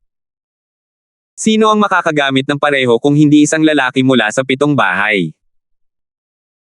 Dahil nasa tamang lugar si Damian, itinulak ni Ethan ang huling pako ng may pang-OM, gusto mo ba kaming ibalik sa Hell Valley kung hindi pa sigurado kung tatanggapin nila kami? Pero kung tatanggapin nila, hahayaan ka na lang ba ng Sword Marquis Abode na umalis? Flop. Nawalan ng lakas ng loob si Damian at nanginag sa gulo. Ang Baker clan ay nasa ilalim ng Hell Valley, ngunit hindi nila kailanman naisip na makialam sa pagitan ng mga alitan ng 7 bahay. Kung sakaling mangyari ito, ihahagis sila ng Hell Valley sa unahan bilang pamangwit ng kanyan. Nagsimulang makaramdam ng kalungkutan at pagkawala si Damian. Isang sakunaang taon na ito para sa Baker clan. Wala na ba tayong ibang pagpipilian kundi ang mamatay sa kamay ng isa sa 7 bahay? Maaari niyang dalhin ang mga maliliit na batang ito, pero hindi niya gugustuhin ang mga ito ngayon kahit pa mapunta ang mga ito sa kondangan niya. Mga batang M-Master, patawarin ninyo ang padalos-dalos na pag-uugali ng matandang ito. Bulag ako sa pagkakakilanlan ng mga batang master. Napaigik si Damian habang nakanganga ang mga ngipin at yumuko sa harap nila upang yumuko ng 3 beses. Natulala ang lahat, habang si Ethan ay tinanggap lamang ang lahat ng may mapanuring tingin. Hindi ito matanggap ni Trent at nagmadaling lumapit. Dahil nakalimutan niya ang katotohanang lolo siya ni Abby, ang pagiging isang matandang eksperto sa Profound Heaven ay sapat na para hindi matanggap ni Trent ang ganoong kilos. Kailangan din bang lumuhad ang mga eksperto sa Profound Heaven, mga elder na may titulo, sa Sword Marquis Abode? Pero hinaranggan ng kamay ni Ethan ang daan niya. Kung gusto mong iligtas si Abby, ipagmalaki mo ang iyong katayuan, bulong ni Ethan, na ikinagulat naman ni Trent. Lolo, bumangon ka na. Hindi pa nakita ni Abigail ang kanyang lolo na napahiya ng ganito kaya't nagmadali siyang tulungan itong makatayo. Ngunit sumigaw si Ethan, sino ang nagsabi sa iyong bumangon ka? Nanginig si Damian at napaluhod muli ng may pulang mukha. Ikaw. Nagalit si Abigail, ngunit hinaila siya paatras ni Damian. Lumakad si Ethan sa harap ng matanda at sinabi sa mahinang tono, alam mo ba ang kilalang personalidad ng ating batang Panginoon sa bahay? Sinaktan mo siya ngayon at kami, ang Sword Marquis Abode, ay hindi hahayaang hindi ito mapaparusahan. Oo, ignorante ako sa aking pagkakasala. Yumuko si Damian na punong-puno na ng malamig na pawis. Humph, kung gayon ay kukunin natin si Abby. Kung gusto mo siyang makuha muli, ipakuha mo siya sa Baker clan o sa Hell Valley sa Sword Marquis Abode. Teka. Aalis na sana si Ethan nang hawakan ni Damian ang kanyang bukong-bukong, hindi mahalaga kung masaktan ni Abby ang ikapitong nakatatanda, pero hindi siya maaaring umalis. Kung hindi, tuluyan ng mamamatay ang Baker clan. Hindi ko ito matatanggap kahit na ang ibig sabihin nito ay masaktan ang mga batang Panginoon ni Sword Marquis Abode. Nakakunot ang noo ni Ethan habang pinag-iisipan ang kanyang mga mata at nakita niya ang matatag na determinasyon sa mga mata nito. Siguro. Abby. Kumislap ang mga mata ni Ethan na may balak pumatay. Dinampot niya ang Star Sword ni Trent at sinaksak sa dibdib ng matanda. Hindi. Natarante si Abigail at sumubsob sa harap ni Damian, napigilan ang atake ni Ethan sa tamang oras. Nakakadiri at baliw na punk. Natauhan si Trent at kinuha ang kanyang espada, akala ko tinatakot mo lang ang matanda, hindi naman seryoso. Lolo siya ni Abby. Malamig na nagsalita si Ethan, kung papipiliin ka kung sino ang mamamatay, sino ang pipiliin mo sa kanilang dalawa? Siyempre naman. Nag-alangan si Trent nang mapunta siya sa isang problema. Hindi maintindihan ni Abigail kung ano ang nangyayari sa pagitan ng kanyang lolo at ni Ethan. Damian, ano ang kailangan mo kay Abby? Matigas na nagsalita si Ethan. Bumantong hininga si Damian, alam kong gusto ng mga batang Panginoon ang apo ko, pero nakatakda na siyang ikasal sa batang Panginoon ng Hell Valley. Kapag 16 na taong gulang na siya, kailangan ko siyang dalhin sa kanila. Dahil dito, ilang beses na niyang sinubukang tumakas mula sa bahay. Dahil malapit nang matapos ang panahon, kung hindi ko siya dadalhin, mamamatay ang buong angkan natin. Nagtanong si Trent, Abby, ito ba ang dahilan kung bakit ka tumakas? Malungkot na tumango si Abigail. Pinagmasdan ni Ethan ang kulubot na mukha ni Damian para sa anumang kasinungalingan ngunit wala siyang nakita, kaya kahit ikaw ay hindi sigurado. Kung kasal man, ayos lang, pero ano? Single ni Trent, hindi maaaring magpakasal si Abby sa kung sinong lalaking taga Hell Valley. Halika, sumunod ka sa kapatid mo papunta sa Sword Marquis Abode. Trent, peke ang kasal na ito. Sumulyap si Ethan sa kanya at saka kinausap si Damian, kung tungkol ito sa kasal ng Hell Valley, matagal na sana nila itong hinabol. Pero may nakita ka bang babaeng ikinasal sa kanila at muling nabuhay? Nag-isip si Damian sa kaumiling, ang Hell Valley ay isa sa 7 bahay, na may wastong mga patakaran at asal. Ang pagpapakasal sa ating pangalawang uring angkan ay nararapat ng taos-pusong pasasalamat. Ano pa nga ba ang dahilan? Handa na siyang ikasal sa isang tao, at hindi na natin tungkulin na humingi pa. Hahaha, iyon mismo ang gusto nila. Humagalpak ng tawa si Ethan, kung sasabihin ko sa iyo na lahat ng mga babaeng nagpakasal sa mga tao ng Hell Valley ay namatay, ano ang gagawin mo? Papayagan mo pa rin ba si Abby? Ano? Imposible. Tugon ni Damian, bakit nila gagawin iyon? Noon pa man ay tapat na kami sa kanila. Dahil sa napakatapat mo kaya kanila pinili para magtayo ng kaldero. Deklare ni Ethan. Gulat na tanong ng lahat, anong kaldero? Mahinahong sumagot si Ethan, may ilang mga demonyong tagapagtatanim na nagsasanay sa isang paraan ng paglilinang na gumagamit ng mga multo ng mga taong namamatay sa kakila-kilabot na paraan. Ngunit ang labis na pagdadalamati ay haantong sa kawalan ng balanse sa yin at yang, at magpapataas ito ng panganib na lumunin ng mga multo ang sarili. Sa makatuwid, ang pinakadalisay na kaluluwa ang kailangan bilang pundasyon upang magsanay dito. At ang mga 16 na taong gulang na dalaga ang pinakamahusay na materyales. Sinasabi mo bang gusto nilang magsanay ng sining si Abby? Tumingin si Trent kay Abigail nang may pag-aalala. Tumango si Ethan, malamang. Natatandaan mo ba ang martial art ng ika-7 elder? Ang malalim na ranggong martial art na iyon ay hindi sinanay ng lubusan at mahina dahil kulang ang kaldero. Sa tingin mo ba ay sinasadya niya tayong maging magaan? Napanganga silang lahat sa kalupitan ng Hell Valley na gumagamit ng mga tao bilang materyales sa pagsasanay ng sining.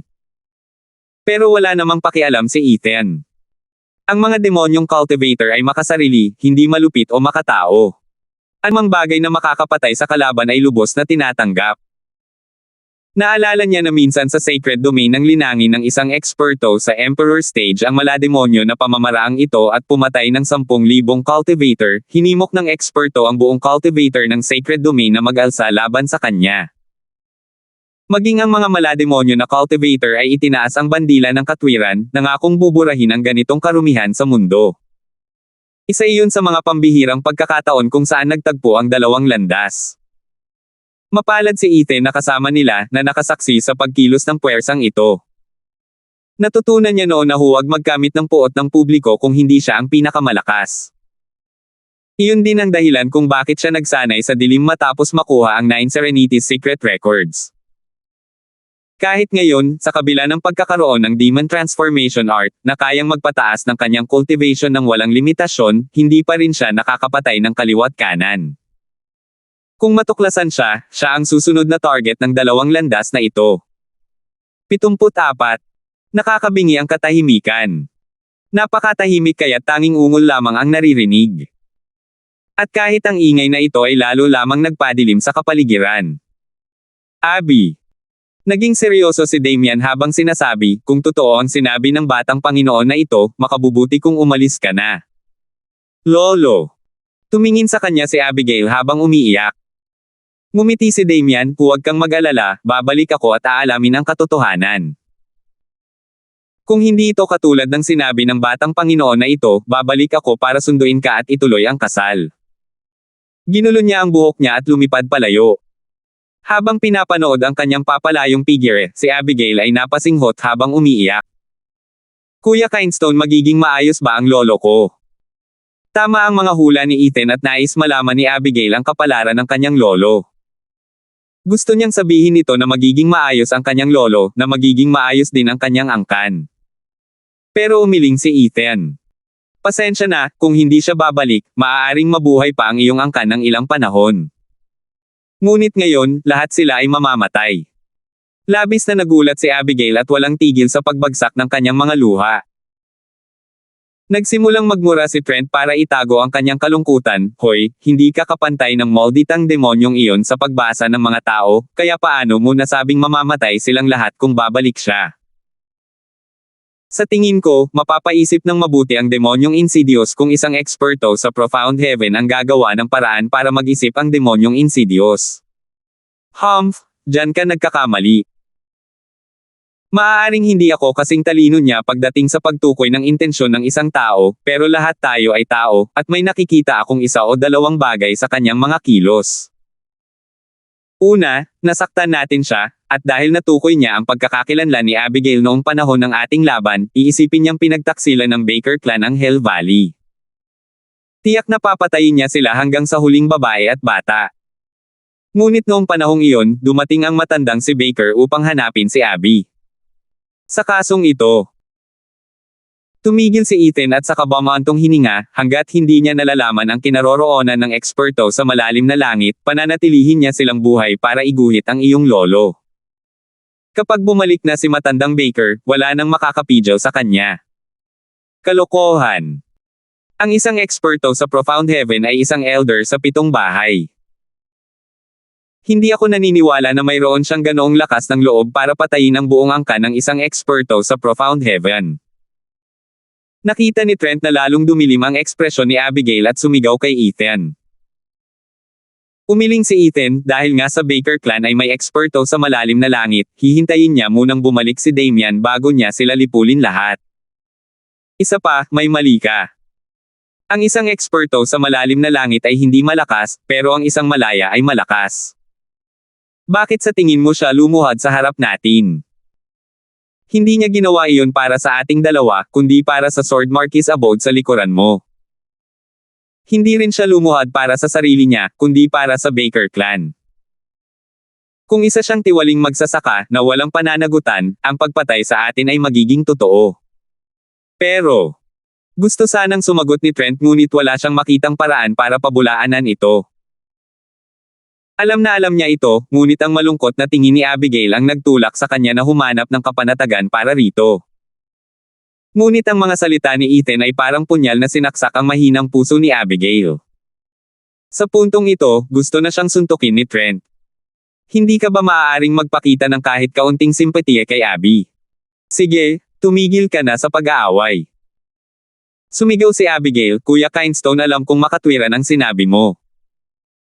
Sabihin mo nga sa akin, kung babalik ako bilang isang kaldero, may ililigtas ko ba ang aking angkan? Nagulat si Trent, Abby, huwag. Tiningnan siya ni Ethan sa mata ngunit ang tanging nakita niya ay isang matibay na kalooban at tumango, kahit ang kahanga-hanga at dakilang ika-7 elder ng Hell Valley ay walang ibang paraan para magsanay sa martial art na iyon. Mula rito, kitang-kita ko gaano kalaki ang kakulangan ng mga kaldero sa Hell Valley. Malamang nagagana ito, ngunit walang pero basta gumana. Kumaway si Abigail at bumaantong hininga na parang gustong ilabas ang lahat ng alalahanin sa kanyang dibdib. Nakangiti siya, ngunit ramdam ng dalawa ang bigat sa kanilang mga puso dahil sa mga luhang dumadaloy sa mga pisngi ni Abigail. Kuya Kindstone, Kuya Trent, salamat sa pag-aalaga sa akin nitong mga nakaraang buwan. Maghihiwalay tayo ng landas, yun lang. Sumingot si Abigail, ni minsan ay hindi ako nakalabas ng lungsod, ni minsan ay hindi ko nakita ang Sword Marquis abode. Ito lang ang pinagsisisihan ko. Kumaway siya ng nakangiti at umalis. Namumula ang mga mata ni Trent. Alam nilang dalawa ang gagawin ng babaeng ito. Abby. Humakbang paarap si Trent, ngunit narating nila ang mahinahong boses ni Abigail bago pa man siya makapaghintay ng isang segundo, huwag kayong gumamit ng dahas. Alam kong hindi ako ang katapat ninyo, pero kamumuhian ko kayo habang buhay at hindi ko na kayo pakikinggan muli. Lumuhad si Trent at pinagmasdan ang papalayo nitong anyo na nasasaktan. Hoy, Ethan, umalis na si Abby. May ililigtas ba niya ang Baker clan? Malungkot niyang tanong. Sa loob ng ilang panahon. Umiling si Ethan, kalmado ang mukha, kapag natapos na ang paggamit ni Abby bilang kaldero, malamang na mas matagal pa ang bisa ng Baker clan. Bakit mo siya hinayaang umalis? Kinagat ni Trent ang kanyang labi hanggang sa mawalan siya ng dugo habang binibigkas ang kanyang mga salita ng may talam. Tinitigan siya ni Ethan sa mata, mabuti na lang. Aalis si Abby sa mundong ito ng mapayapa, naniniwalang ligtas ang kanyang angkan. Bastos. Bang! Tumayo si Trent at sinuntok ang mukha ni Ethan at pinalipad ito ng 10 metro, pinagtaksilan mo na naman si Abby. Dumadagindong, sinugod ni Trent si Abigail. Anong gagawin mo? Pinunasan ni Ethan ang dugo sa kanyang bibig at tumayo. Ililigtas ko siya. Seryoso si Trent. Ikaw lang. Sigaw ni Ethan, paano makakalaban ng isang bone tempering cultivator ang isang eksperto sa Profound Heaven? Nakita mo na ang nangyari ngayon lang. Alam mo ang pagkakaiba ng Bone Tempering Stage at Profound Heaven Stage. Hindi lang ito tungkol sa hindi paglipad kundi pati na rin sa bilis. Ano na? Hinigpitin ni Trent ang kanyang mga kamao at dumura, mas mabuti na yan kaysa sa hindi gumawa ng katulad mo. Malinaw na nagkaroon tayo ng pagkakataong wakasan ang insidious demon na iyon noong nakaraan. Noong nakaraan, mayroon tayong elemento ng sorpresa at isang array na nakalagay. Sa isang array, gaano man siya kabilis, kaya natin siyang harapin. Pero paano ko na ilalagay ang isang array ngayon? Sinasabi mo ba na maglagay ako ng isa sa ilalim ng ilong niya, tapos hilingin mo sa kanya na pumasok? Naunawaan ni Trent ang kahulugan sa likod ng mga salita ni Ethan ngunit hindi niya matanggap ang kanyang kilos. Nilabanan ni Abby ang buhay at kamatayan kasama sila at ngayon ay uupo na lamang si Ethan at walang gagawin. Ethan, alam ko na noon pa man walang saysay ang magtiwala sa iyo. Pero bilang isang tao, mabuti man o masama, tungkulin nilang tuparin ang kanilang pangako. Nangako kang papatayin si Abby, at kung hindi, magiging duwag ka lang. Umuungal, binilisan ni Trent ang kanyang pagtakbo. Kung aalis ka, manunood ka lang, walang magagawa. Hahayaan ko pa rin. Mas gugustuhin ko pang mamatay kaysa maging duwag. Habang pinapanood si Trent na hinahabol si Abby, hinigpitin ni Ethan ang kanyang mga kamao at bumulong, sino ang nagsabing iba ako? Pagkatapos ay tumalikod siya at pumasok sa kagubatan. Sa isang kuweba, 15 minuto ang lumipas, nagtayo si Ethan ng isang tagunghanay, gumuhit ng kakaibang disenyo sa lupa, at naglagay ng mga spirit stone sa mga mahahalagang lokasyon. Pagkatapos ay ikinalat niya ang diamond sand sa buong disenyo. Sa wakas, kumislap ang kanyang kamay at isang pares ng pakpak na may mga guhit ng kidlat sa mga ito ang lumitaw sa gitna ng disenyong ito. Ito ay isang sikretong body refining art mula sa 9 Serenity's Secret Records. Gagamitin nito ang Demon Transformation Art upang pinuhin ang mga sangkap at gawing diamond body ang laman ng isang tao.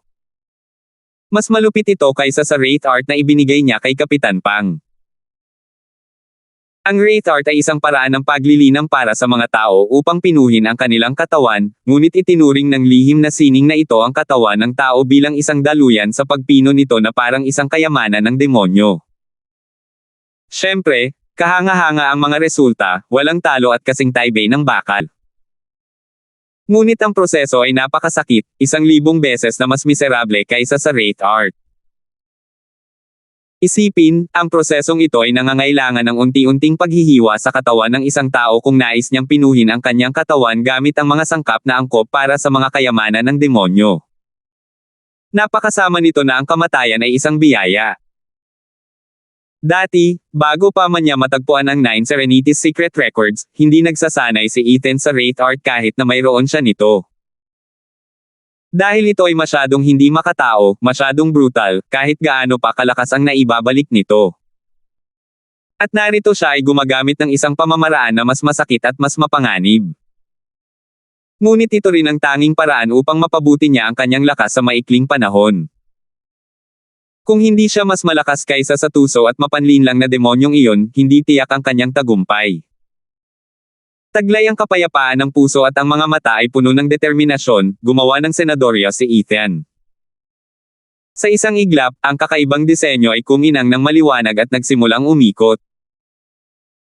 Habang umiikot ito, ang diamond sand ay tumulo patungo sa isang maliit na vortex sa gitna at pumasok sa loob ng katawan ni Ethan na nakakross ang paa. 75. Bumagsak ang mga butil ng diamante sa katawan ni Ethan habang umiikot ang hanay. Ang buhangin ay parang maliliit na karayom na tumutusok sa kanyang mga kalamnan at kumukuha ng dugo. Lahat ng diamond sand na dumampi sa kanya ay tumusok sa kanyang katawan, walang exception. 1 o 2 batik, kaya niya, ngunit 100, 1,000. Nagsisimula na silang makaapekto sa kanya at sa lahat ng ito ay tanging pagngangalit lamang ng kanyang mga ngipin ang kanyang nagawa. Nang umabot na sa milyon-milyon ang bilang, ang buong katawan niya ay basang-basa ng dugo.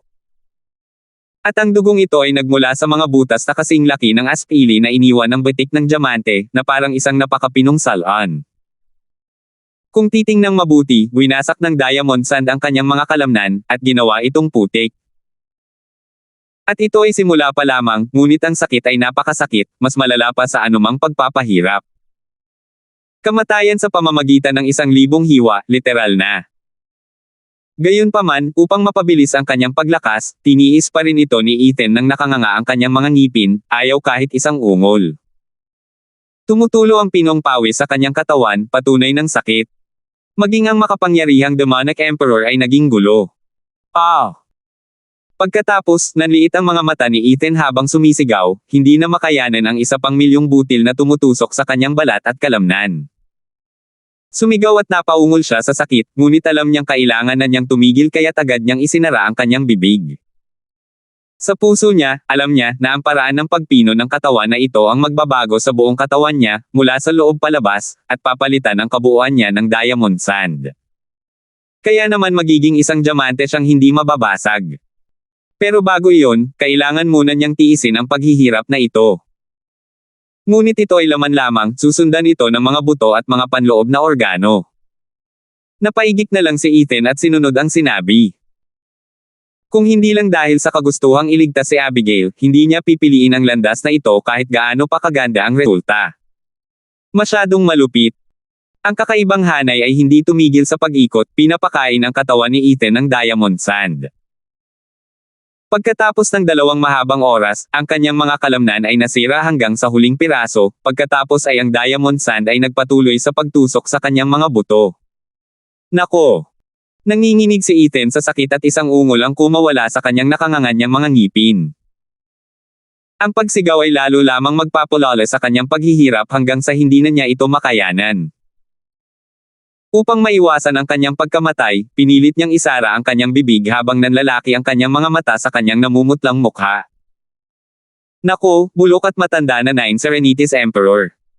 Paano mo naisip ang nakakabaliw na paraan ng pagpipino na ito? Nang makapasok ang diamond sand sa kanyang mga buto, nang inig si Ethan.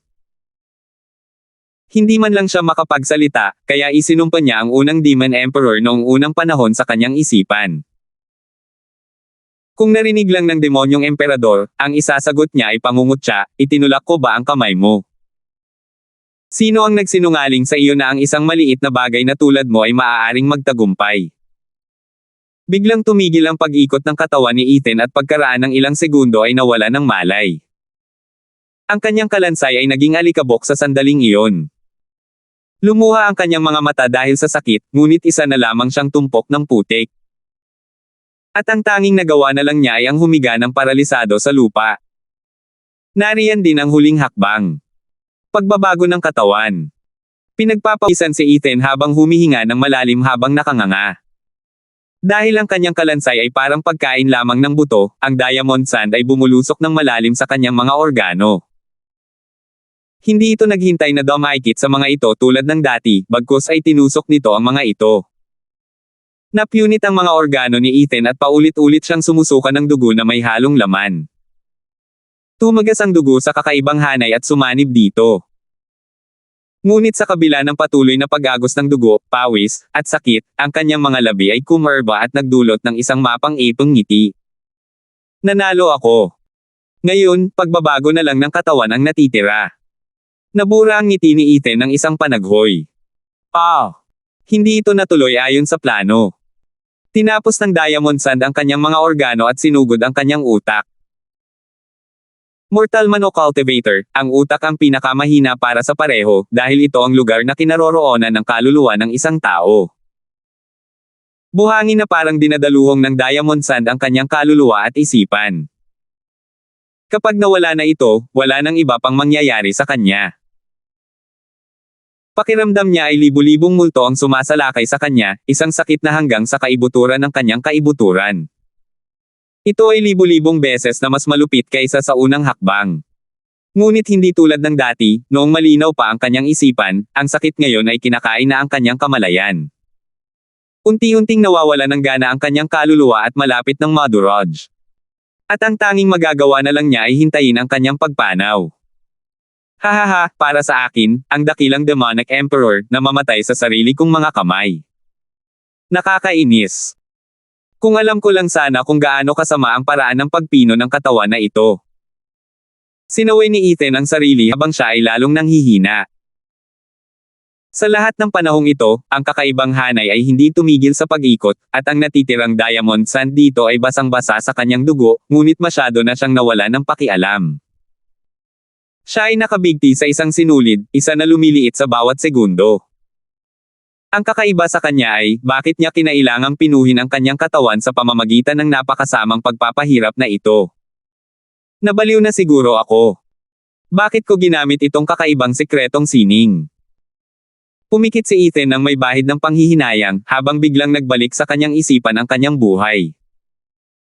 Simula nang maging isang demonyong tagapagtatanim, nalampasan niya ang lahat ng pagsubok na humadlang sa kanyang landas, at naging pinuno ng 8 emperador sa sagradong lupa, ang una ay mas mababa sa isang santo.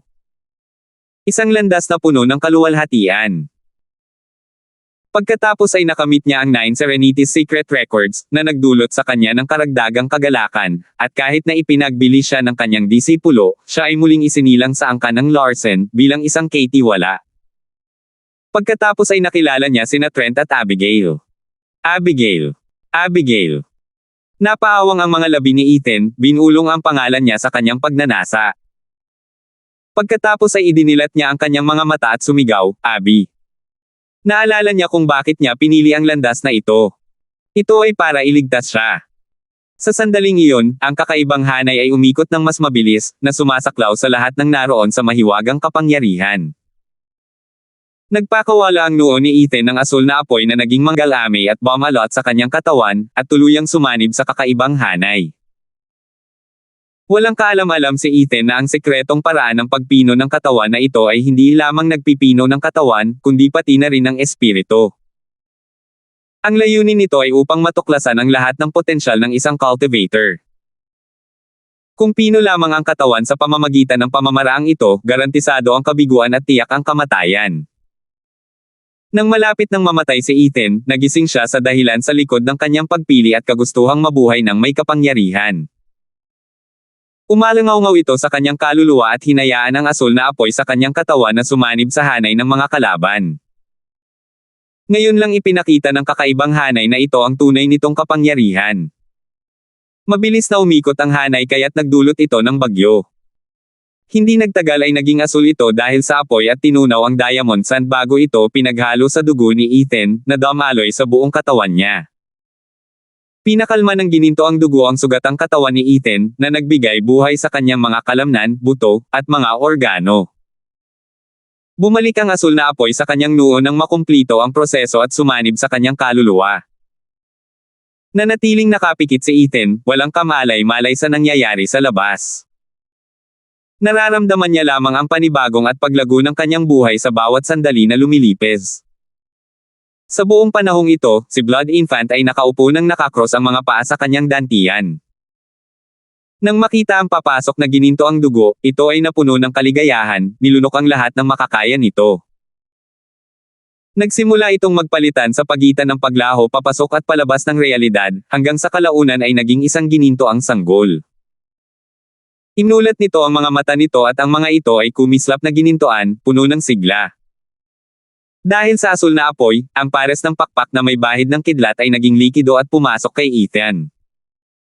Sa isang iglap, isang imahe ng isang pares ng asul na pakpak ang lumitaw sa kanyang likuran na may kidlat na kumikislap sa mga ito. Sa kaibuturan ng kabundukan ng Beastland, sa mataas na bahagi ng bundok, may isang kuweba. At mula sa kuweba na ito ay nagmula ang gulat na boses ng isang malakas na lalaking nasa katanghaliang gulang. Ha! Bakit nawala na ngayon ang asul na apoy na ibinigay ko sa bata? Inalis ba niya ito, o siya na ang kumontrol dito? Pagkatapos ay may lumabas na tawa mula sa kaibuturan ng kuweba, hahaha, tumatanda na siguro ako. Imposible nang burahin iyon ng batang iyon, kaya paano niya ito mapapaganda? Kahit isang eksperto sa Saint Stage ay hindi makakatanggap ng aking asul na apoy. Pero, kung tinanggal niya talaga, paano ko siya mahahanap? Aba, babalik din naman siya maya-maya, hahaha. Tumawa ang lalaki sa kanyang kuweba, at ang tunog ay umabot ng daan-daang milya, ngunit walang espiritual na halimaw sa paligid na makakarinig nito. 76. Lungsod ng asul na kalawakan, pasukan ng Baker Clan. Paglapag ni Damian, napansin niya na ang lugar ay nakakakilabot na tahimik. Wala man lang mga gwardya sa paligid, kinabahan siya kaya't nagmamadali siyang pumasok. Hindi nagtagal ay nakarating siya sa labas ng pangunahing bulwagan.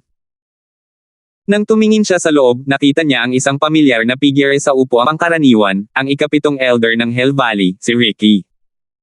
Maingat na iniinom ng ikapitong matanda ang isang tasa ng tsaa.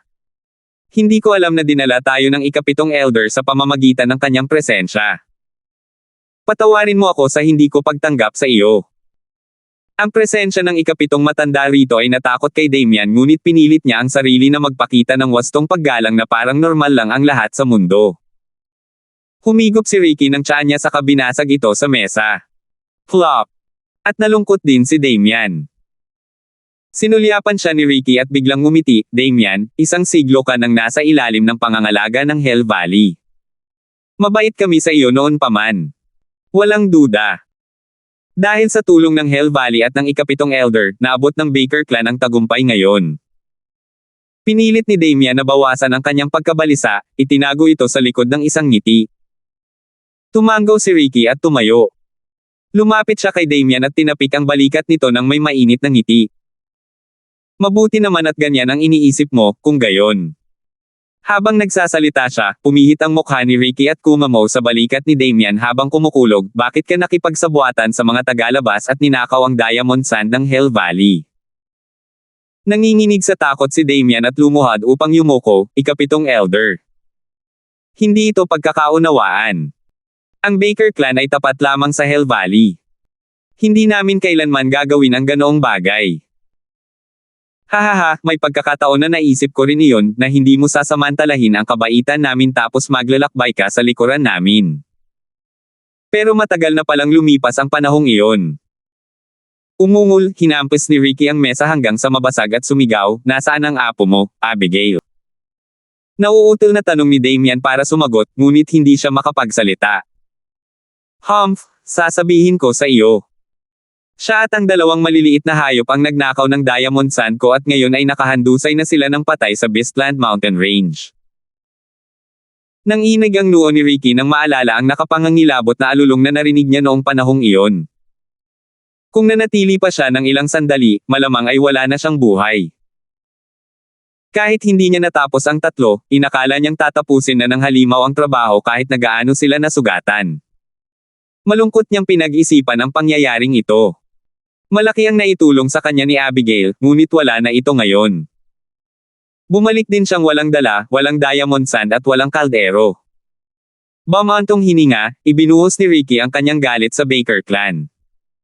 Mga kasama, dalhin ninyo sila rito. Pumalakpak si Ricky at tatlong eksperto sa bone tempering ang humila ng tatlong tao ng nakakadena. Napuno ng kalungkutan si Damian at tumulo ang mga luha habang tinitingnan ang mga ito. Sila ay si Manlong at ang kanyang mga anak na sina Rohan at Lindan. Mabibigat na kawit ang bumaon sa kanilang mga balikat, ikinulong ang kanilang mga clavicle sa lugar at tinatakan ang kanilang paglilinang. Mula sa mga pasa at sugat sa kanilang buong katawan, kitang-kita kung gaano na sila kalapit sa huling hininga. Ikapitong matanda. Sumigaw si Damian at tinitigan ang nakangiting si Ricky nang may namumulang mga mata, isinakripisyo ng Baker clan ang lahat ng ito noong nakaraang siglo para sa Hell Valley sa pagtatanggol sa Blue-Axpan City. Ganito ba ang paraan ng Hell Valley para mabayaran ang pagsusumikap ng kanilang basalyong angkan? Hihihi, ang pangalawang klase ninyong angkan ay walang iba kundi basura. Maaaring magkaroon ng Hell Valley ng kahit gaano karami hanggat gusto nito. Para sa akin, hindi kayo mga basalyo, kundi mga kapakipakinabang na bantay. Bibigyan ka namin ng buto, isang gantimpala, at dapat ay nagtatalon ka sa tuwa. Kapag ang isang aso ay nagsimulang magtanong sa kanyang amo tungkol sa papuri para sa kanyang pagsusumikap, dapat itong patayin. Tumawa ng malakas si Ricky. Hindi na makayanan pa ang pangungutya ni Ricky, kinuyam ni Damian ang kanyang kamao at pinakawalan ang kanyang galit. Bilang isang eksperto sa Profound Heaven, itinulak niya ang tatlong eksperto sa bone tempering sa paligid niya habang si Ricky ay nanunood lamang ng may hangering pumatay. Parang gustong kumagat ng asong bantay sa amo niya, hihihi. Kung gayon, oras na para palitan ito. Ricky Yu. Sa buong buhay niya, ito ang unang pagkakataon na binigkas ni Damian ang bawal na pangalan ng ikapitong matanda dahil sa matinding galit, gusto kong itanong sa iyo. Hindi ba't ang kasal ni Abby ay isang panakip lamang para gamitin siya bilang kaldero at magsanay ng martial arts? Gulat na tiningnan siya ni Ricky bago tumawa, hahaha, dati minamaliit kita palagi, pero tingnan mo ang talino mo. Matagal na natin yan pero ikaw lang ang vassal clan na nakaisip niyan. Kaya ka lumaban, para lang sa isang hanggal na babae. Bastos. Sumabog ang galit ni Damian at sumugod, inilantad ang buong Yuan Chi niya, papatayin kita. Ngumisi si Ricky, iniwasan ang palad ni Damian at nagsagawa ng sarili niyang atake. Bang! Ang tama sa kanyang dibdib ay nagpagulo sa kanyang daloy ng dugo at si Damian ay dumura ng dugo habang siya ay natamba pa atras. Sinamantala ni Ricky ang nakahandusay na kondisyon ni Damian at nagsagawa ng dalawa pang atake gamit ang palad. Naramdaman ni Damian ang pag-init ng kanyang dibdib at bumulwak ang dugo na parang bukal. Hahaha, Damian, sa tingin mo ba ay kaya mo akong patayin? Isa ka lang talagang baguhan na cultivator sa Profound Heaven stage na kaka-excel lang, habang ako ay nasa ikatlong patong. Nasa ibaba ka at nasa tuktok ako. Hindi mo kailanman malalampasan ang bangin na ito. Pagkatapos ay muling inatake ni Ricky ang kanyang mga palad gamit ang mga matang uhaw sa dugo, matandang ulila, mamatay ka. Ngunit humayo ka ng mapayapa, alam mong susunod sa iyo ang iyong anak at mga apo. Dahil sa kawalan ng kakayahang gumawa ng kahit ano, ipinikit ni Damian ang kanyang mga mata at hinintay ang huling hagupit. Sa ganitong paraan, hindi niya kailanman hinanggad ang kanyang Baker clan. Ngunit kahit papaano, nakaligtas ang kanyang mahal na apo sa kapahamakang ito. Nakahinga ng maluwag si Damian na inakala ni Ricky na patay na siya at hindi na siya hahanapin. Tumigil ka! Isang malakas na sigaw ang narinig at itinigil ni Ricky ang kanyang pag-atake sa kalagitnaan. Paglingon niya sa unahan, nakita niya si Abigail sa gate, may hawak na punyal sa leeg nito. Buhay ka pa! Gulat na gulat si Ricky. Ang tanging dahilan niya sa pagpunta sa angkan na ito ay para maging kaldero niya ito. Pinagmasdan ni Abigail ang kanyang naghihirap na pamilya, ang kanyang lolo na binugbog hanggang sa mapayre-piraso, at ang kanyang mga mata ay lumuha. Ang tanging galit niya kay Ricky ay dahil sa kalupitan nito. Unti-unting tinutusok ni Abigail ang kanyang lalamunan habang nagbabanta, kung gusto mo pa rin akong gawing kaldero, palayain mo sila. O kaya'y kukunin ko ang buhay ko ngayon din. Nanunuya si Ricky, hihihi, Abby, bumaba ka sa kay-abangan mo. Kailangan ka naming magsanay ng martial arts, pero hindi ka naman mapapalitan. Wala kang dapat ikatawaran. Nagulat si Abigail at kinagat ng pag-aalala ang kanyang puso, ngunit naalala niya ang pagsusuri ni Ethan at ipinakita ang kanyang puting leeg habang nanunuya, ikapitong nakatatanda, hindi mo ako maaaring sinungalingan. Alam kong walang kaldero ang Hell Valley, alam ko ang aking halaga. Dahil wala kang pakialam, mamamatay ako kasama ang aking pamilya. Pagkatapos ay itinusok ni Abigail ang kanyang punyal sa kanyang leeg at tumulo ang dugo. Abby, hindi. Tumigil ka. Sabay na umiyak sina Damian at Ricky. Tiningnan ni Abigail si Ricky, ikapitong nakatatanda, mukhang hindi ka pa handang pakawalan ako. Kumislap ang walang awang mga mata ni Ricky, buhay pa ba ang maliit na iyon? Iniwasan ni Abigail ang tingin niya. Alam niya kung sino ang tinutukoy nito, namatay siya sa Beastland Mountain Range at pwede mo siyang hanapin kung gusto mo. Pero natatakot ako na nilamon na ito ang mga espiritual na hayop ngayon. Humph, huwag mo akong subukang magsinungaling. Pang-iinis ni Ricky, marami akong kaaway, pero ang pinakabata na iyon ang unang nagdala sa akin sa ganitong kalagayan bumalik na walang dala at malubhang sugatan. Natatawang nagpatuloy si Ricky, girlie, huwag mong intindihin ito ng mali, pero wala kang kakayahang makita ang totoo kong nararamdaman.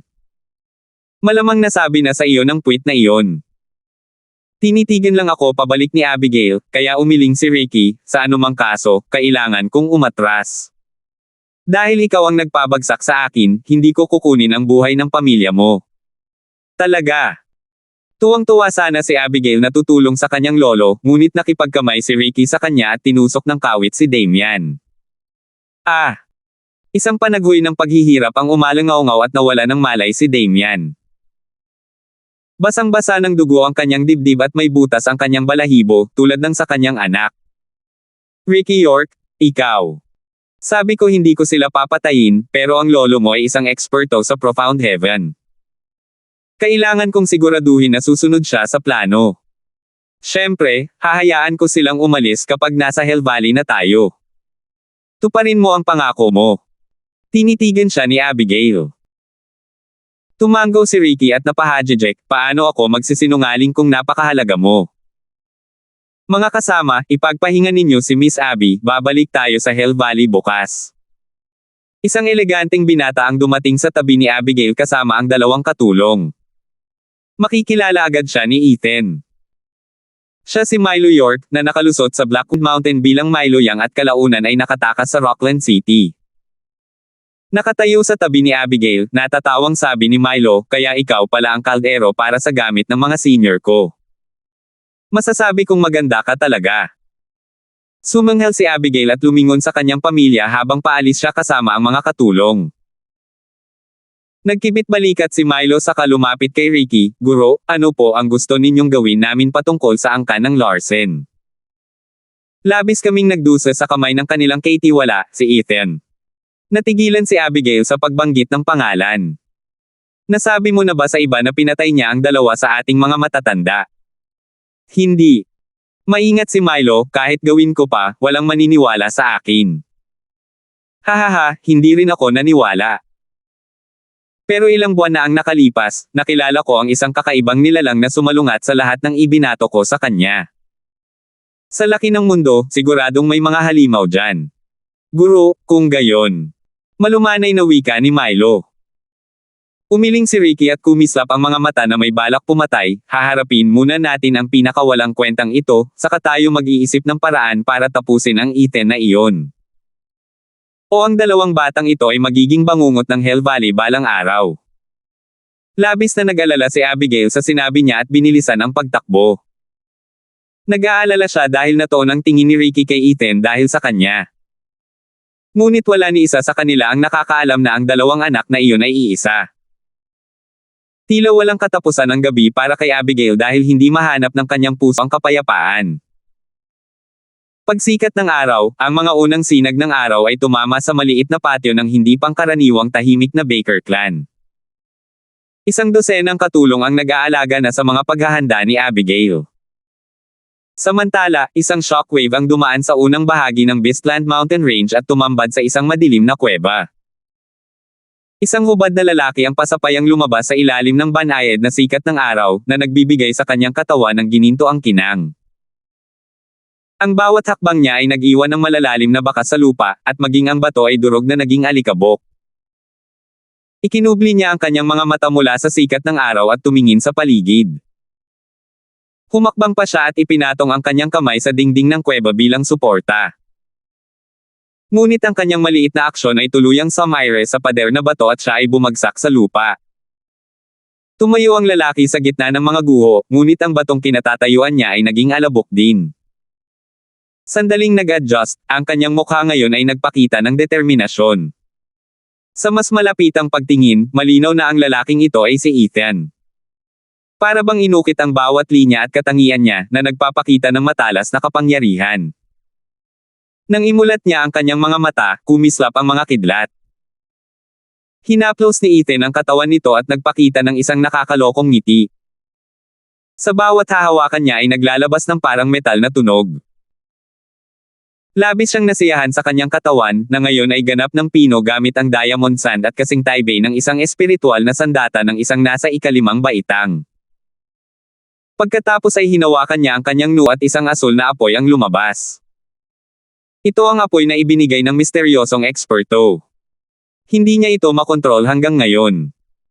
Ngunit sa pamamagitan ng pagpino ng kakaibang hanay, ito ay sumanib sa kanyang kaluluwa at naging kanyang soul flame. Magagamit na niya ito sa anumang paraan na naisin niya. Ang pag-iisip nito ay nagpahagalpak sa kanya sa tawa. Ang proseso ng pagpino ay parang impyerno, napakasakit, at nakamamatay, ngunit ang resulta ay kamangha-mangha. Siya ngayon ay muling isinilang na may isang hindi mababasag na diamond body. Kahit isang eksperto sa Profound Heaven ay hindi makakagawa ng anumang pinsala sa kanyang katawan. Sa isang iglap lamang, isang pares ng pakpak na may kidlat na kumikislap sa ibabaw ng kanyang katawan, ang sumabog mula sa kanyang likuran at itinaas siya ng 10 metro sa ere. Sila ang mga pakpak ni Thunder Skylark, isang nilalang na ang bilis ay hindi kapanipaniwala kahit laban sa isang eksperto sa Profound Heaven.